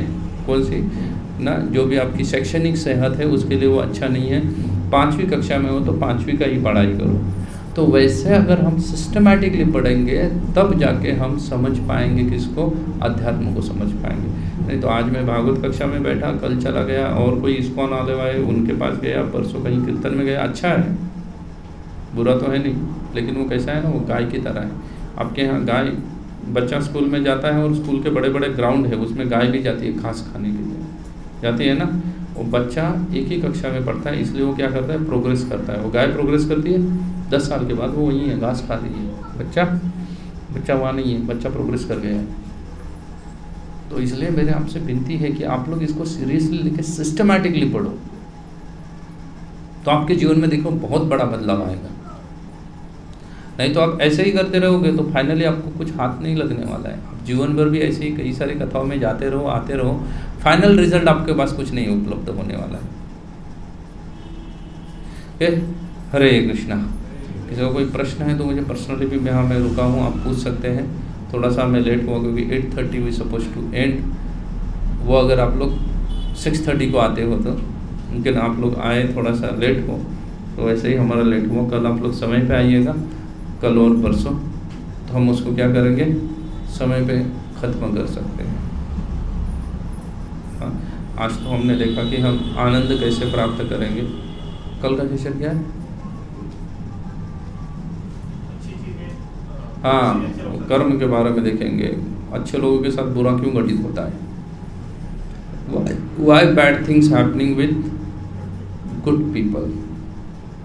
और फाइनली दिन में देखेंगे कि फिर अगर भगवान एक ही है तो इतने सारे धर्म क्यों बने हुए हैं दुनिया में। इसको हम देखने का प्रयास करेंगे। ठीक है, हरे कृष्णा। श्रील प्रभुपाद की। किसी को कोई प्रश्न है तो मुझे पर्सनली पूछ सकता है, बाकी लोग आगे बढ़ सकते हैं।